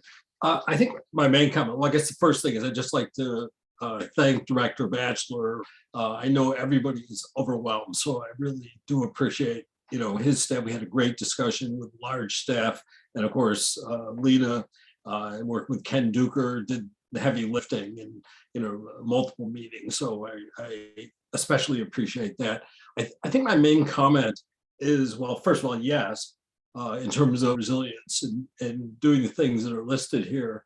But I think the key thing, and Commissioner Bowie and I have talked about this a number of times, he may want to comment, is to understand that resilience and reliability are complementary to emergency preparedness and response. These are not conflicting things. You build resilience into your system as much as you think is feasible and harden it. But at some point, no matter how high you build the wall, there's going to be a bigger wave. And there are going to be things, we're just human, there are going to be things that we just can't anticipate. So, we need to get to a certain level of resilience and, hardening, if you want to use that term, but then start thinking about, okay, what is the worst case emergency we're planning for? And, we sort of tried to put a stake in the ground based on the guidance from OES. And I think basically what they were saying is that, residents need to be prepared, need to have the expectation that they may spend a week or two with no electricity and no city water. They didn't make a recommendation for what to do about that. They're just saying that this is what you could expect in a really severe disaster. So, I think the key thing then, and we could talk about this more in the memo, is to get into specifics about, okay, what is that disaster, and kind of get everybody on the same page in terms of what we're anticipating, what we think the impact of that would be, and then what do residents need to do about it? And then finally, what should CPAU do about it, if anything? I think that, to me, that's the sequence, that's the model that Ken Duker outlined. They call assets at risk model. What are the assets that are at risk? And then what do we want? What do we think we want to do about it? So I think that's my main comment. I think also the other comment that's made in here is the need for additional resources. I have no illusions about that. I think we absolutely do need additional resources. As Commissioner Johnston said, I would agree with him, of course, that this is a high priority. And so therefore we ought to try to put additional resources on the problem. So let me stop there. We'll talk later about our commissioner memo. Go ahead, Commissioner Bowie. Thank you. And thank you for all the presentations and work that went into this. And I would particularly give a lot of credit to Commissioner Metz for being a real champion here and reaching out to talk about this. I would echo many of those points about how these two processes of preparedness and resilience are separate but complementary. And sort of looping back around to what Commissioner Smith said, looking at the probabilistics of different hazards, we're also looking at this in a longitudinal sense, both as we're measuring resiliency and sustainability. And that's something that I want to keep in mind looking forward, that hazards are becoming more frequent over time. And so that is a factor that's leading into this. And that as we're making these kind of long-term commitments to resilience and to investments, that we need to be thinking about how frequently these are going to be happening as well, and building it into sort of our sustainable process.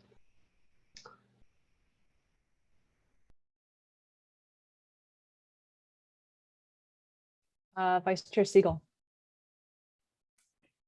Thanks. I guess I have a couple, I don't know if they're comments or questions. I do think, we know resiliency is important. We discuss it regularly, that climate change is raising the stakes on resiliency. The last question here is the ideas for soliciting public input. And, I guess I don't know what other ways to get public input, but I think it's important because the one thing I'm is this a tension between how much the utility should be responsible for resiliency and how much we're going to ask individual customer citizens to be responsible. And I think the programs we pursue look very different depending on where we are in that back. And then I guess one more comment on that is, I have heard this anecdotally where people are going to full electric homes and building these ginormous, propane generators. And so I think that's something we should be thinking about and talking about as well. If that is the resiliency plan or not, I think that should be out there as a conversation. So I wish I had an idea for public input, though. Yeah, no, I points well taken. And, we also want, the target audience for this, might be the folks that are most vulnerable in a given disaster. And they also might be the folks that have the least amount of time to engage. So, depending on whether we're looking for early adopters that are going to go out and be protagonists and advocates in their communities, or whether we're trying to focus on the most vulnerable first, who might just be fatigued by us trying to talk to them because they're just busy. Yeah, point well taken. And I would want to say to Commissioner Bowie, yes, your point as well. Well taken too. And the one thing that keeps coming up as a theme is that reliability and resiliency and emergency preparedness are largely complementary. And while they are largely complementary, we, when it comes to the practicalities of actually physically hardening, say, our electric system, every time we want to go into the system and upsize a transformer, we are going to de-energize everyone downstream of that. So if we want to add a lot more complexity and hardening to the system, we are actually going to have several times as many more planned outages, which are sometimes just as irritating to customers. And that can be something that we work on our communication around. But, from a practical perspective, there is a tension between sort of the global or whole system hardening versus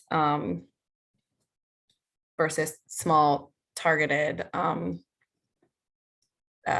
approaches.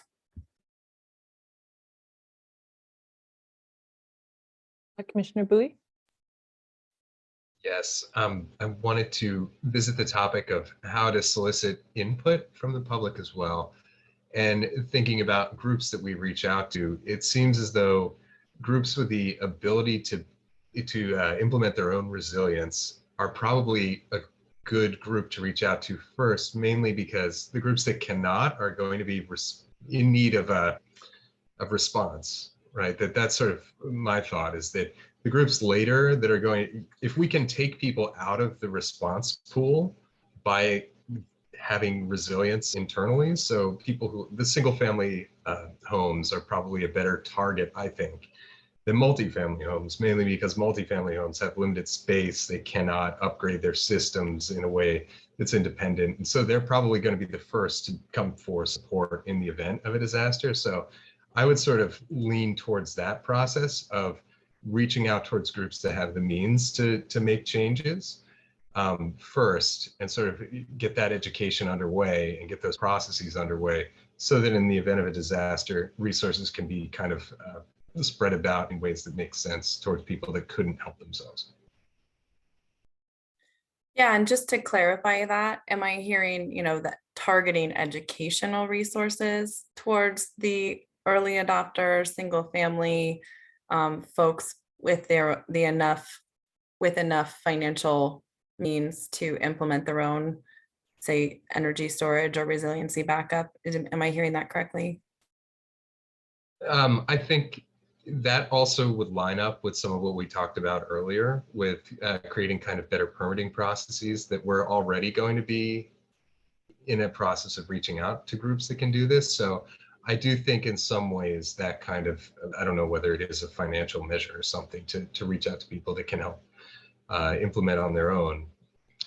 I don't know if I'm prepared to kind of commit to say that group gets it first, but just in general, thinking about who is going to be coming for help first, or who may not be able to support themselves, maybe the people that we want to kind of have for preparedness, but not necessarily for resilience. Like that, just going to multifamily units and saying, here are storage systems that you could be using. Here, you should probably have a bunch of water on hand, all these things, just in terms of the space that they might have or the access to their facilities. They're not going to be able to do much with that information. So that's where my mind goes, at least, is to say, let's think about how to kind of prioritize who can help. Great, thank you.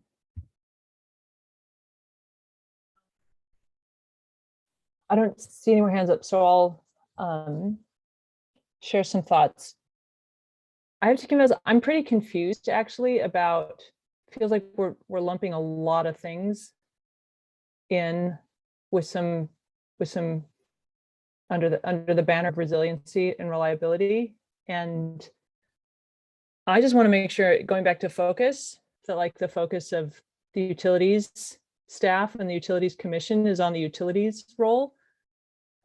It feels like we're wandering into a place we don't belong if we're doing outreach to people about how much water they should be storing. I mean, the utilities, when I think about reliability and resiliency of the utility, it's getting the water back on as soon as possible if we're talking about like if there's been a disaster.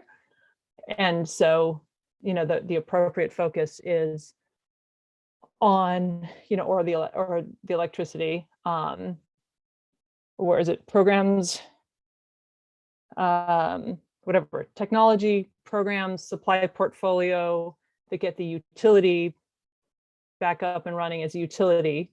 And I think it's very appropriate for the Office of Emergency Services to be doing outreach to people about whether it's iodine tablets or what have you, but I don't know, to me, this is sort of not a utility thing. And, and the utility is involved in energy storage for folks because it affects the grid and, all the things that we've been talking about. Yes, I guess I just want to call that out. And in terms of feedback on these specific questions, could you go back to the previous slide with 1, 2, 3?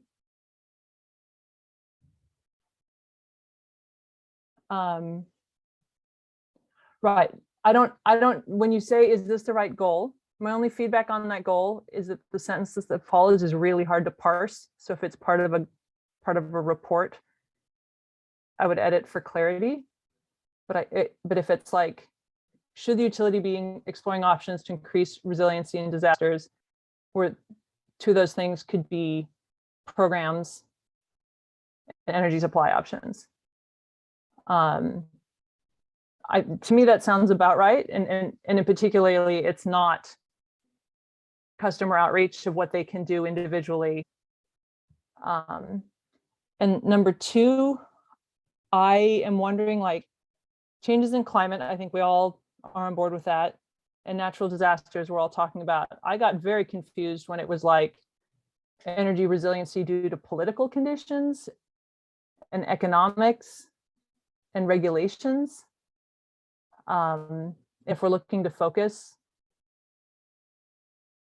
if we're really just talking about climate and natural disasters, then maybe we should just talk about climate and natural disasters.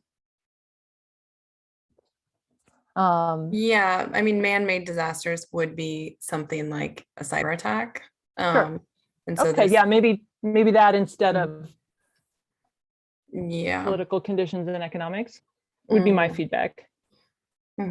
Yeah, and I think this is where resiliency and disasters, sort of resiliency to multiple economic and political realities, which could dramatically change. Can you give an example? I think I just lack imagination, and that's why I don't Yeah. understand it. Yeah, I mean, new environmental constraints on water supplies that diminish the availability of water and hydroelectric power to Palo Alto would be a political shifting, right? Yeah, so political or regulatory shifting. Okay. Yeah, so I agree with you on the language, definitely needs clarifying. Yeah, and I think that's sort of kind of a diversified portfolio that is resilient in the face of all of these challenges, kind of is different from natural and man-made disasters, including climate change. Right. So yeah, I hear you on the distinction there and lack of clarity in that sentence.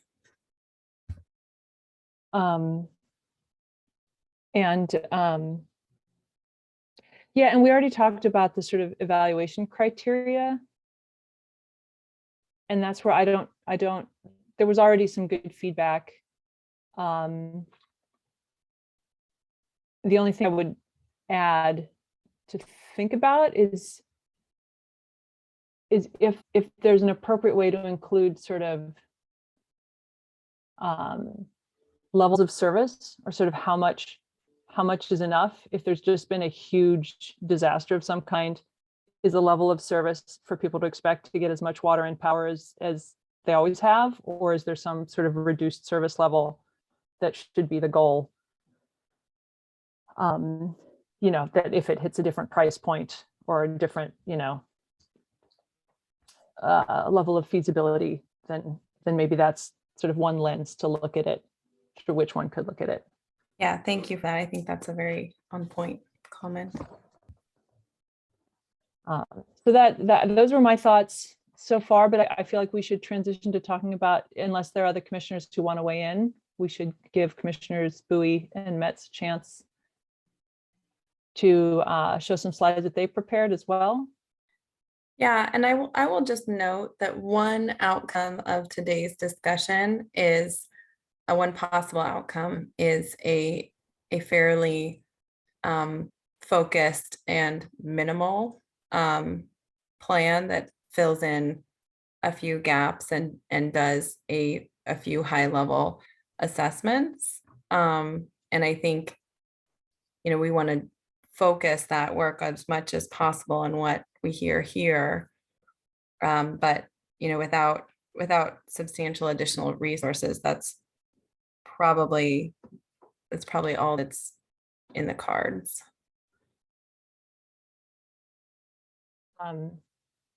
Duly noted. Yeah,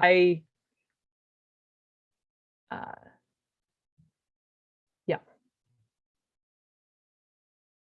the UAC doesn't have any power to add or control resources, so that feels entirely appropriate. Commissioner Metz, did you want to screen share? Yes.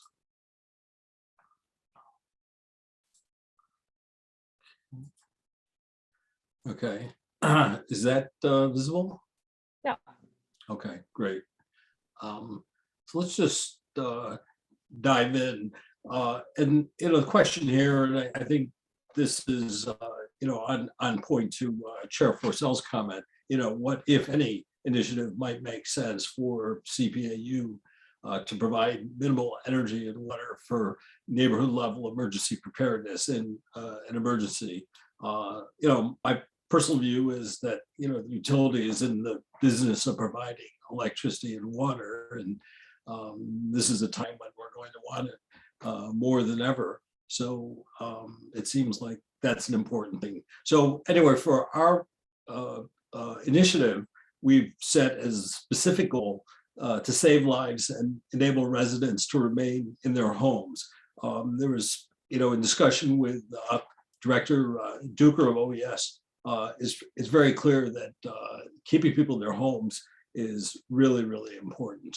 As Lena has talked about, resilience is an important focus for the utility, but we think the ultimate test of that is performance in an emergency. And we've learned, and I was sort of hoping to be, my biggest hope, my fondest hope was to be disproved on this. But basically the answer we keep coming back with is that residents are largely on their own for emergency electricity and drinking water. So that's something, I think we need to address. And so we've explored, different approaches, and particularly thinking about, what emergencies should we prepare for, what would be a minimum credible response, and, what, if anything, should the utility be doing about it.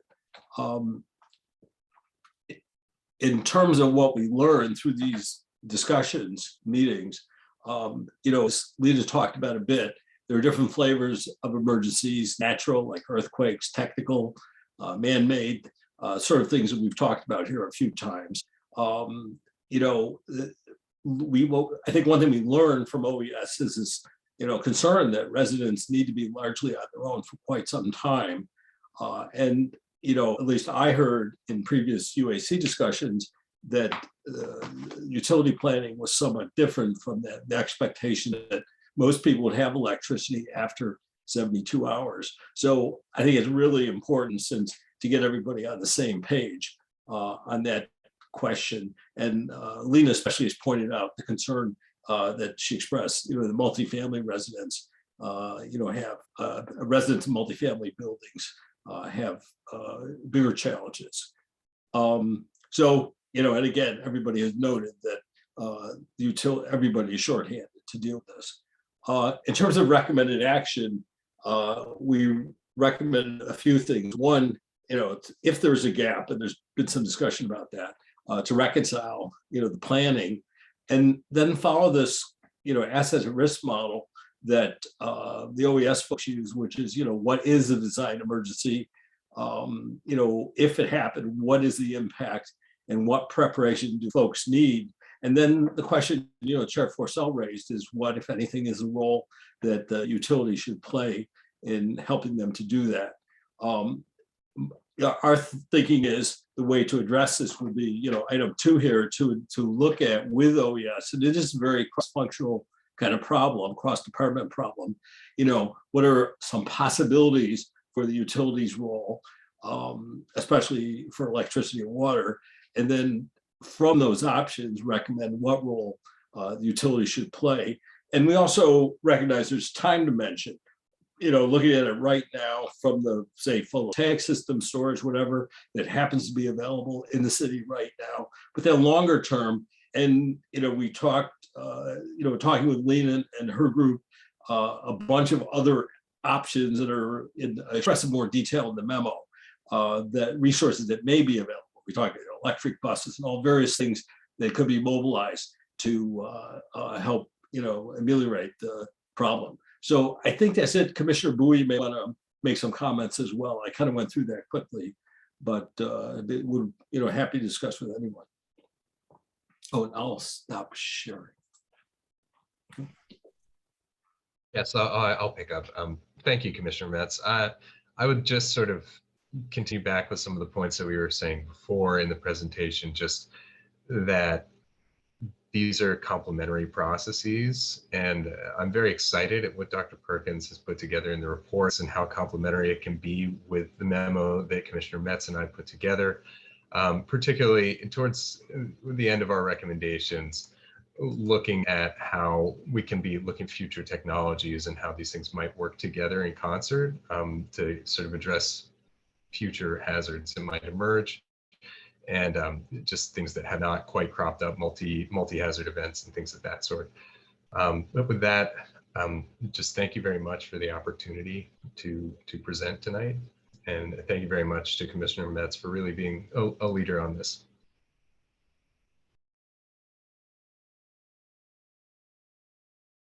Thank you both. Commissioners? Any additional response, discussion, questions?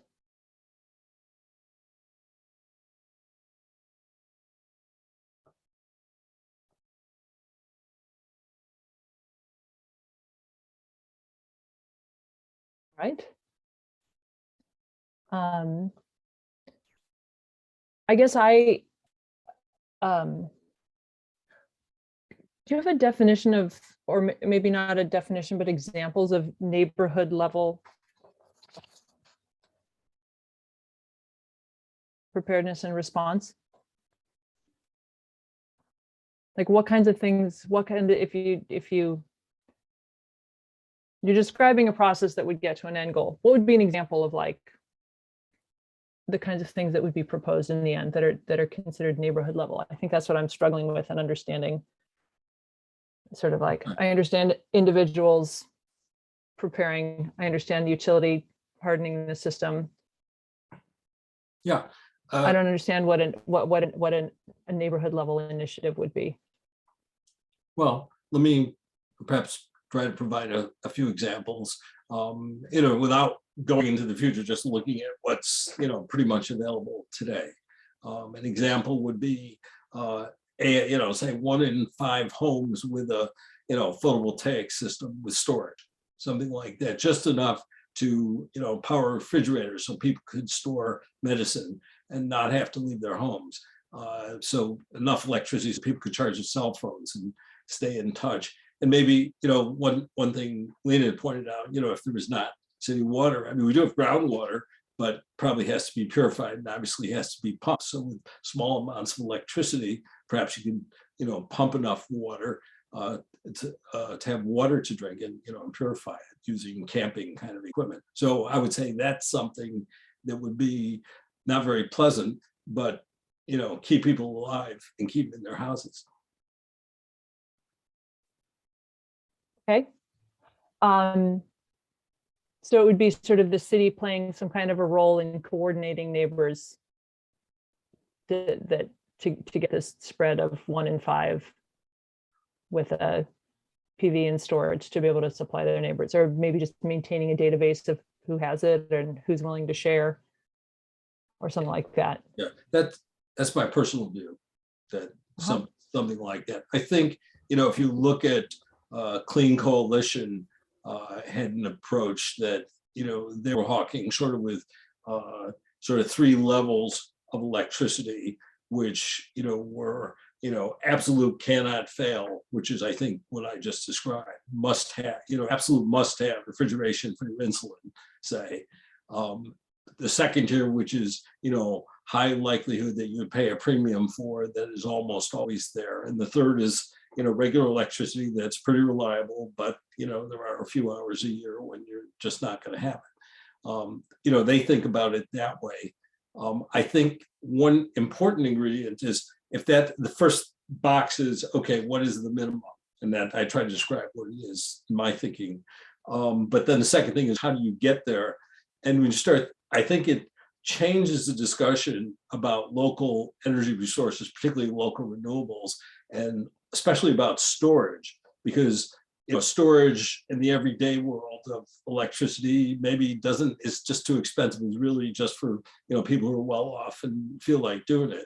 But in this environment, it has a great value in an emergency. And I think it changes thinking, at least it changed my thinking about how to, manifest utility infrastructure. Okay. So anyway, that's an example, I guess. I should add, and it could be schools too. Maybe it's schools or city buildings or something like that. But it has to be something really local so that people don't have to travel. Especially, I'm just thinking about my own neighborhood is mostly older people. Don't have to travel long distances just to meet their everyday needs. Because one thing that OES made really clear is we don't want people in shelters, and people don't want to be in shelters. So for the safety and lives of everyone, we really want to avoid that. So I would also add, just in terms of a range of options, and not necessarily suggesting this as the option, but there are, in the neighborhood level context, like Commissioner Metz is saying, a sort of shared resource in a disaster, that there could be some kind of guidebook, or whether we're even talking about actual legal means of like a community finance district in which something was set up to bind together a block in a way that there's a community level resilience that's built there. I don't know whether it could be providing pathways and permitting, or some way to kind of distribute the cost of those resources that Commissioner Metz was talking about.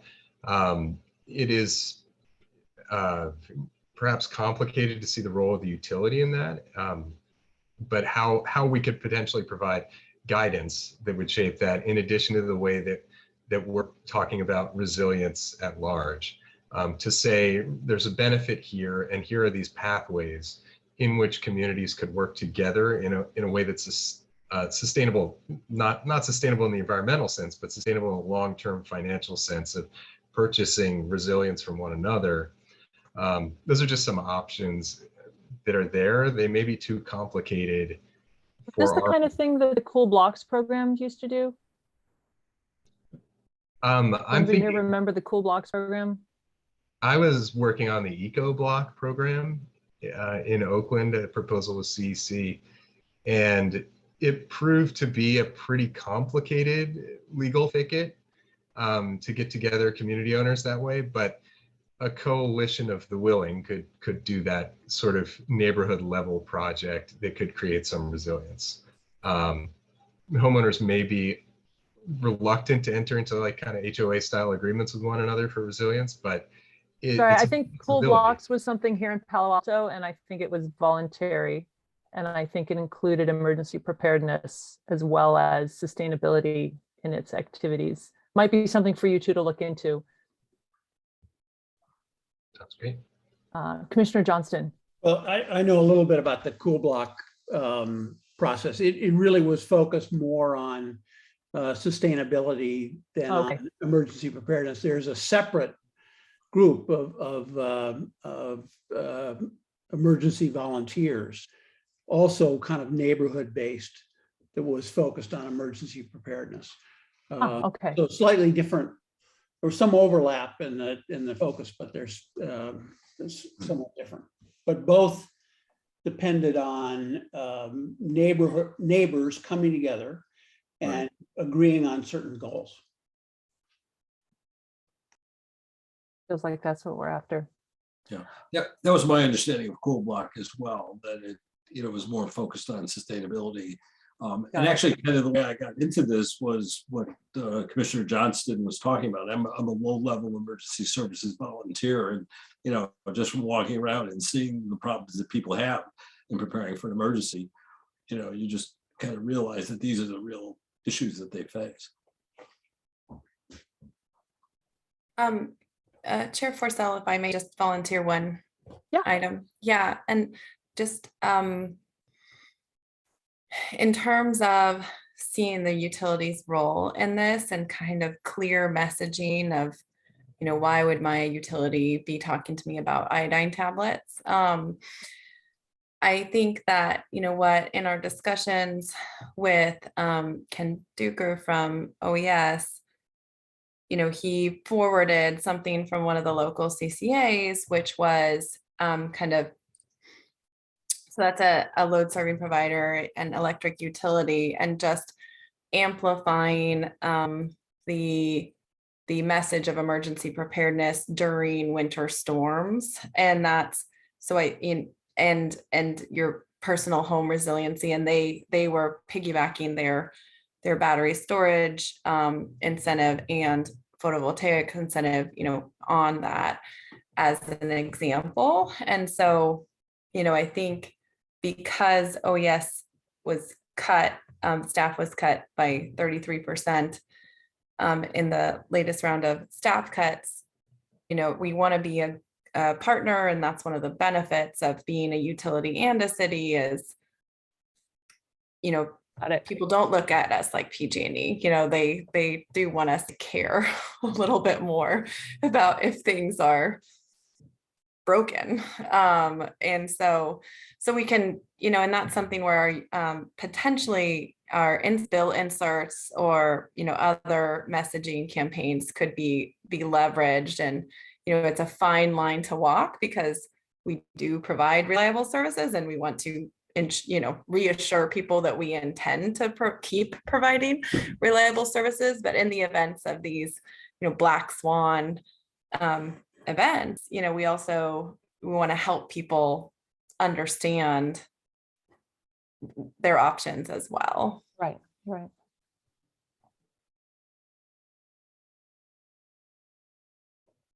Thank you. We should probably move on. Appreciate the discussion, appreciate both presentations and reports. We have one action item left, which has to do with amending Utilities Rule and Regulation 11 around paying bills with credit cards. Director Batchelor? Yes, so we're asking for UAC to recommend this to the council.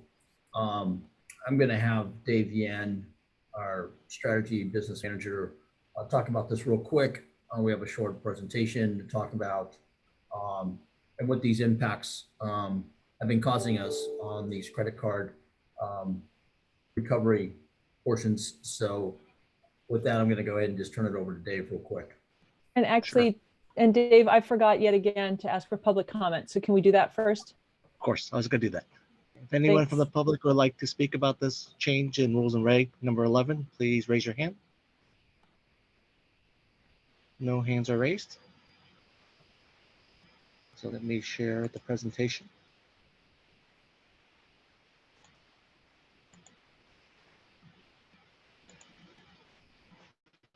Okay. All right, are you able to see it? Yeah? Yes. Okay. All right. All right, good evening, commissioners and council member. Tonight, we bring forth a recommendation to amend Utilities Rule and Regulation number 11 regarding billing and payment of bills. Due to increasing credit card fees that we've been passed through to the city and also to the ratepayers, staff is recommending a $5,000 limit, credit card limit per monthly account, effective March 2022. We have considered also lowering the limit to either $1,000 or $3,000 amount, but given the number of accounts that are past due and they're accumulating monthly balance or accumulating balances, this by lowering the limit, it would actually impact another 400 customers who already have arrearages in their accounts. So, which is why we're recommending the 5,000 at this point. The Administrative Service Department is looking into a citywide credit card policy to recover some of these fees, which will be happening in the next fiscal year. So we can reassess the limit, I think, at that time. We're also recommending a cost recovery fee of up to 2.7% for those who try to circumvent the system. So right now we have 3 ways of paying for your monthly bills. You can go through the My CPAU customer portal. You can call in to the IDR phone system, or you can call our customer call center and you can pay through a cashiering system. So it's going to take maybe months, even a year, to actually reconfigure all three systems to limit to building this rule where it's going to be restricted to monthly account to a monthly account. To put in the 5,000 limit won't take very much effort, but to actually prevent them from making repetitive payments into these systems will take a little longer. Here is a chart of some historical fees. So these are annual. The blue bar is the annual credit card fees. So in 2010, you can see that the fees are below 100,000. And then as of last year, it's skyrocketed to almost 1.1 million. And then on the line bar is the number of payments per month. So previously, I think there was like 1,900 payments back in 2010. Nowadays, it's already gone up to over 9,000 payments per month. Some of it's because of the new system that we have, the MyCPAU. I think this is what's kind of attributed to some of the costs and also to the number of usages. So this is like a 5-year look back. So as you can see, the credit card fees have gone up about 20% year over year from 2018 through 2020. And last year it spiked to probably 40% increase, mostly probably due to the pandemic and shelter in place and finding an alternative way of paying their bills.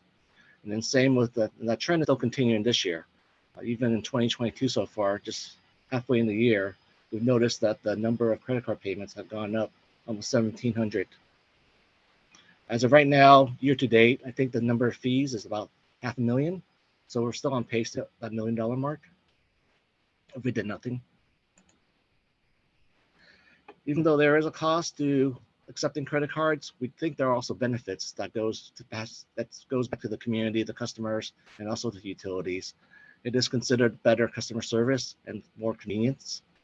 For the rates, we also have fees for other channels that we collect through, like ACH, wire transfers, and lockbox. And then it also reduces the number of customer service calls with the self-service portal or the IVR system. It also reduces the collection costs as these bills get paid more timely. And then as for next steps, this is what we're proposing. We're going to start notifying the 100 or so customers who may be impacted with this $5,000 limit. And then we're also going to be posting it on the different channels and announcing it. We're going to go to council for approval of the rules and reg change in February. And then we're going to, once that is approved, then we will start these system reconfigurations to limit the amount of payment to 5,000. And then next year, when ASD comes up with a new policy, we will also revisit our credit cards limits and whether or not we charge a convenience fee or anything else. And that is it for my presentation. And this is Thank you very much. Commissioners, questions, comments, discussion? Commissioner Johnston. So for the 100 customers that are using credit card over $5,000 a month, what do we know about them? I'm assuming they're largely commercial customers. Here's a breakdown of them. Yes, the majority are commercial. There are a few residential, and we have tried reaching out to some of these customers, asking them to convert to either ACH or wire transfers. So we have had some luck converting some, whereas others have declined our proposal, I guess. So which is why we're coming here tonight. Do we understand why they're declining? Are they using the credit card payment just as a way to manage their cash flow, or are they really having problems making the payments? I think it's mostly for convenience sake. So, I mean, that's my suspicion. And with that understanding, I just don't have a problem with going with this change and telling people we're not going to accept credit card payments over $5,000. But I would couple it with giving them the option to pay the fee that you're proposing. So, I mean, if some people want to do it as a cash flow management, fine, but they should pay for that privilege. Thank you for the feedback. Vice Chair Siegel. Yeah, I mean, I would echo everything that Commissioner Johnston just mentioned. And I would be interested to learn about the customers who are, below 5,000 and above 1,000, say, to see. You did mention that a couple were in arrears. I wouldn't want a policy because of a few customers where we could maybe address the needs of those customers on an individual basis. So I would be interested to know, and I understand it might be work for us trying to go through and fix the phone system. I guess my questions are, how hard would it be to do it a second time, or do we really want to get it right the first time? And then the second question, with whatever rules have to be changed, you said they'd be visited next year. Does it make sense to have both a dollar amount cap and put in the 2%, or put it in more flexibly, like whatever our fees would be to process those payments? And how easy is it to keep changing that? So once we build in the logic for the first question, once we build in the logic, I think the hardest part is trying to figure out how to limit it to one account per month. But the dollar amount is easily changeable through any system. So that's not the problem. It's the building the rule to limit it per account per month. In the past, when we had a credit card limit of like 10,000, people would pay multiple times and just submit multiple $10,000 payments to get around it. So it's building that logic behind the system to make it, enforce it, I guess.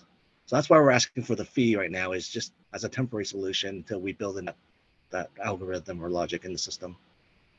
And the second question was regarding, I guess I had, who are these customers in the sort of 1,000, 5,000 range? And also, how complicated is it to modify the rules? You mentioned that we'd be revisiting it in a year. Right, so the 1,000 to 5,000, I think we have like 300 of those customers who are regular in that range, but we also have another 400 additional customers who are currently have arrearages because of the pandemic. So there's a total of probably, I would say, 700 customers, 800 customers, if we were to lower that limit. And for now, I don't know if it would be good to, because we're trying to help them pay down their bills, and if credit card is a solution for them, we'd like to offer them that option. And then changing the rules later, I don't think it's hard. I think we could apply, depending on what ASD and the rest of the departments decide on, it is changeable. We would just have to reconfigure the system. If we want to add a convenience charge on top of a limit, then that may take a little longer. If it's just adjusting the limit, it shouldn't take much effort.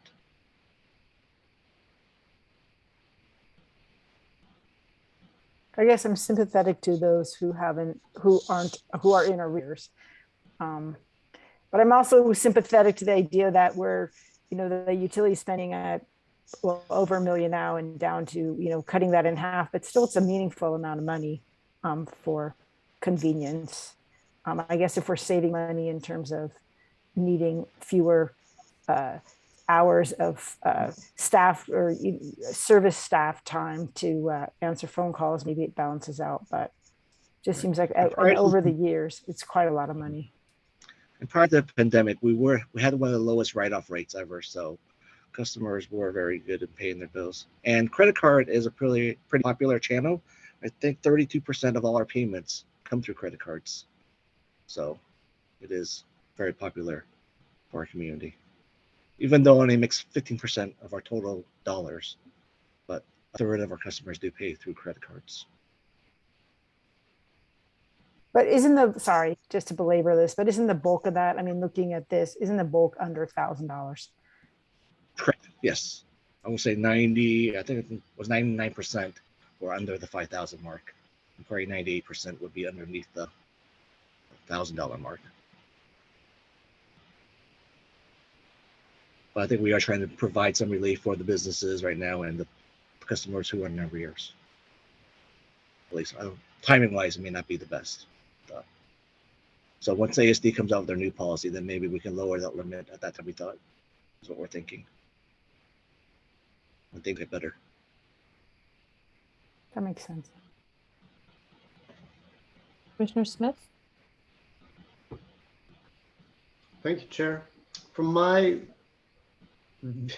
From my view, I absolutely agree 100% with my fellow Commissioner Metz. This is a cost avoidance measure that just makes sense. We should have done it a while ago. $590,000 in savings just in the first year. Makes sense. Let's do it. Thank you. Commissioner Metz? Yeah, I don't think I said that, but I agree. I think he meant Commissioner Johnston, who spoke first. I did indeed. Commissioner Johnson, my apologies. Yeah, I do agree with that. The one area where I question, and I agree with the direction of the recommendation, but putting aside the folks who are in arrears, I think these people with bills of this size, even above $1,000, are businesses, and we're paying them to use credit cards, right? We're enabling them to manage their payables, and for free. So any junior account payables manager in a company cannot not do this. It just $5,000 a month at 2.7% works out to $1,600 some odd a year. So, and if their cost of capital is, more like 12, 15, 18, or 20%, then that monthly float is a lot of money. So, you can't not do that. You just look dopey. So, I think we need to take that into account, considering who the people are who are doing this, and also equilibrate between what our cost is. We have a cost to collect money if we don't use a credit card. So, and I don't know what that scale is. Maybe Mr. Watt, you could touch on that. But it seems like our goal would be to equilibrate, to where it's cheaper, let people use credit cards, and where it's more expensive, try to talk them out of it. So anyway, thank you very much for moving this forward. All right. So in regard to the cost for the other payment channels, they are significantly less than what we're currently paying for credit cards. I don't know the exact dollars, but it's substantial. That's interesting, because I would have thought for small transactions, credit cards would be cheaper. It's interesting that that's not true. Sorry, that's correct. I was talking about wire transfer or bank draft. I thought you were alluding to. But yes, the smaller the credit card bills, the smaller the bills, the less the fee is. Like on this chart, you can see, on average, anywhere less than $1,000, the average fee is probably like $7 to $8 maybe per account. Whereas you go up higher, the average transaction fee is in the hundreds of dollars. Yeah, it's approaching Bitcoin territory up at the end there. But I just wondered what our cost is. If somebody sends us a check, what's it cost us to handle that? Or somebody walks in with a check or money or something. What's that cost us? Yeah, I don't have the numbers, but they are less than these credit card fees in total.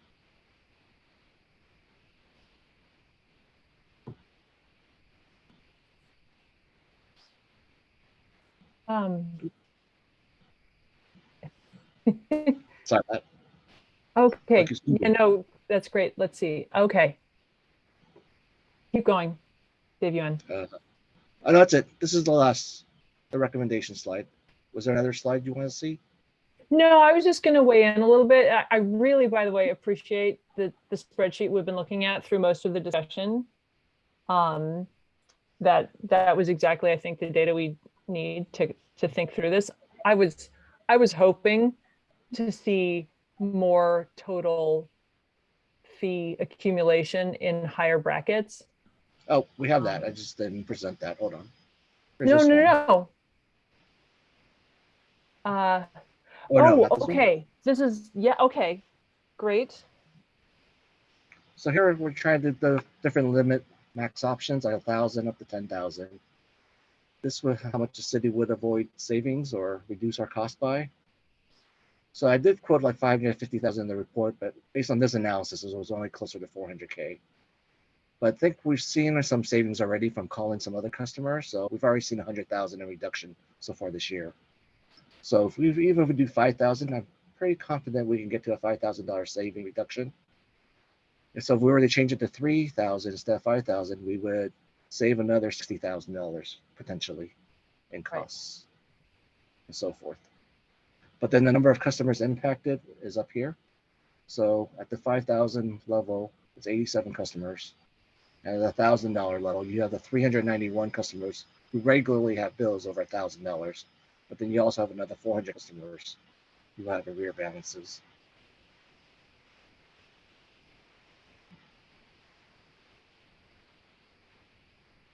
Got it. Yeah, I guess I had been hoping that going to a lower limit would be more savings for the city than what it turns out based on this. More savings and fewer customers. But it feels like to get really significant savings for the city, you have to go down to like a $200 bill and affect everyone. And the average bill is over $200. So we'll have to find another point.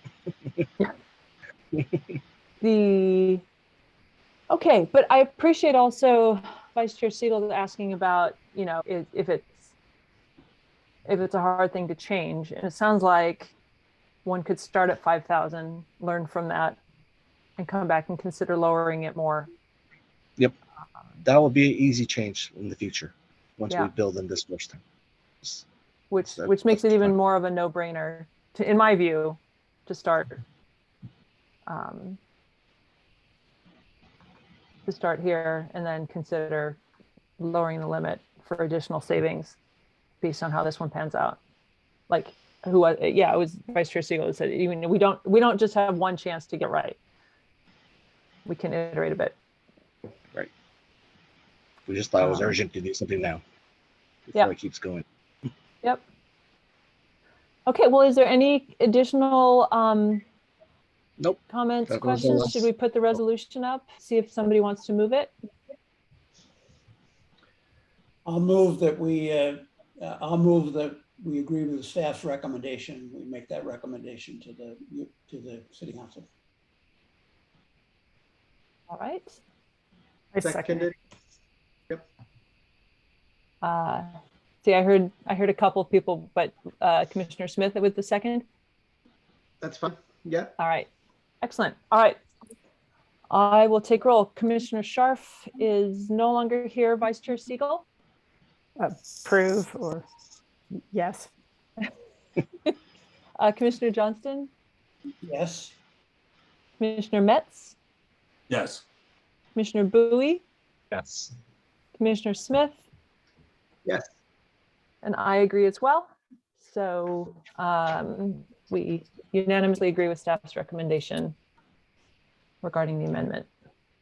Thank you. Thank you. That was very well prepared. All right, I'm just looking for my paper agenda. We are very close to done. Here we go. Commissioner comments and reports from meetings and events. Does anybody wish to report on anything? All right. Okay, future topics for upcoming meetings. Do we have any additional material that's not already on the rolling calendar?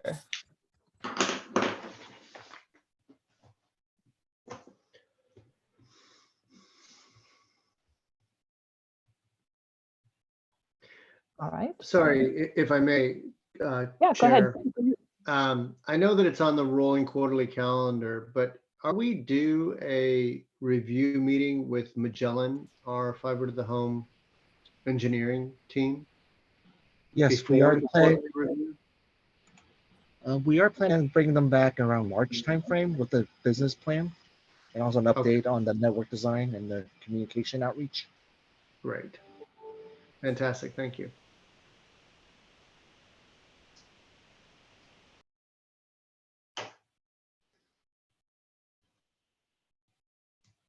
And I guess my one other request while I'm at it, on the bucket 1 Rex cell prospects and financials associated. If in our quarterly results, last quarter, we really didn't get the financial impact of what our recs were.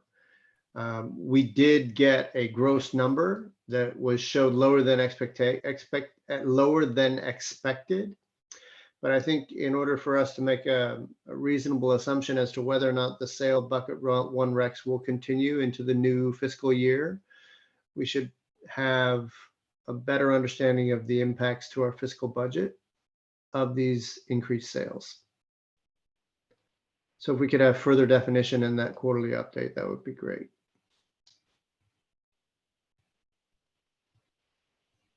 And it's not to say that we would have the authority to make the decision, but I think we all agreed that it would be a temporary measure.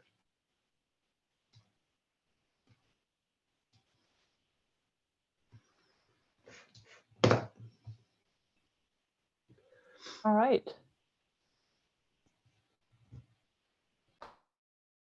Thank you, Commissioner Smith. If nobody else has anything, then I think we're done. 6 topics, 6 agenda items today. Not bad. We got a lot done. Thank you, everybody, for sticking with us. And do we always forget? Do we have a motion to adjourn? I move to adjourn. Do we have a second? A second. Thank you. All right. Goodbye, everybody.